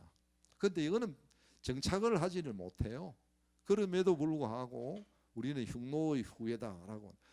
흉노의 후예가 아니고 우리에게는 북방 문화의 뿌리를 많이 가지고 있는 건 틀림이 없습니다. 북방 문화, 신라 문화 속에는 통일 이후에 중국의 문화가 많이 들어오지 그 이전에는 그렇지 않다는 걸 이해를 하셔야 되는 겁니다. 그래서 그나마 확보된 땅덩어리를 통해 가지고 안정적으로 유지시켜 나가기 위해 가지고 구주와 구수당제를 실시를 하는데, 사실은 아까 제가 이야기했던 것처럼 인간은 고구려 유민, 백제 유민을 받아들이는데 공간은 사실은 확보를 하지 못했습니다. 그래서 신라의 꿈은 뭐냐면 당나라 태종과의 약속처럼 임진강을 넘어가지고 어디 북쪽의 땅덩어리까지 확보하는 건데, 확보는 당나라 영토를 침해하는 행위가 되기 때문에 이거는 8세기에 들어와 가지고 발해가 당나라를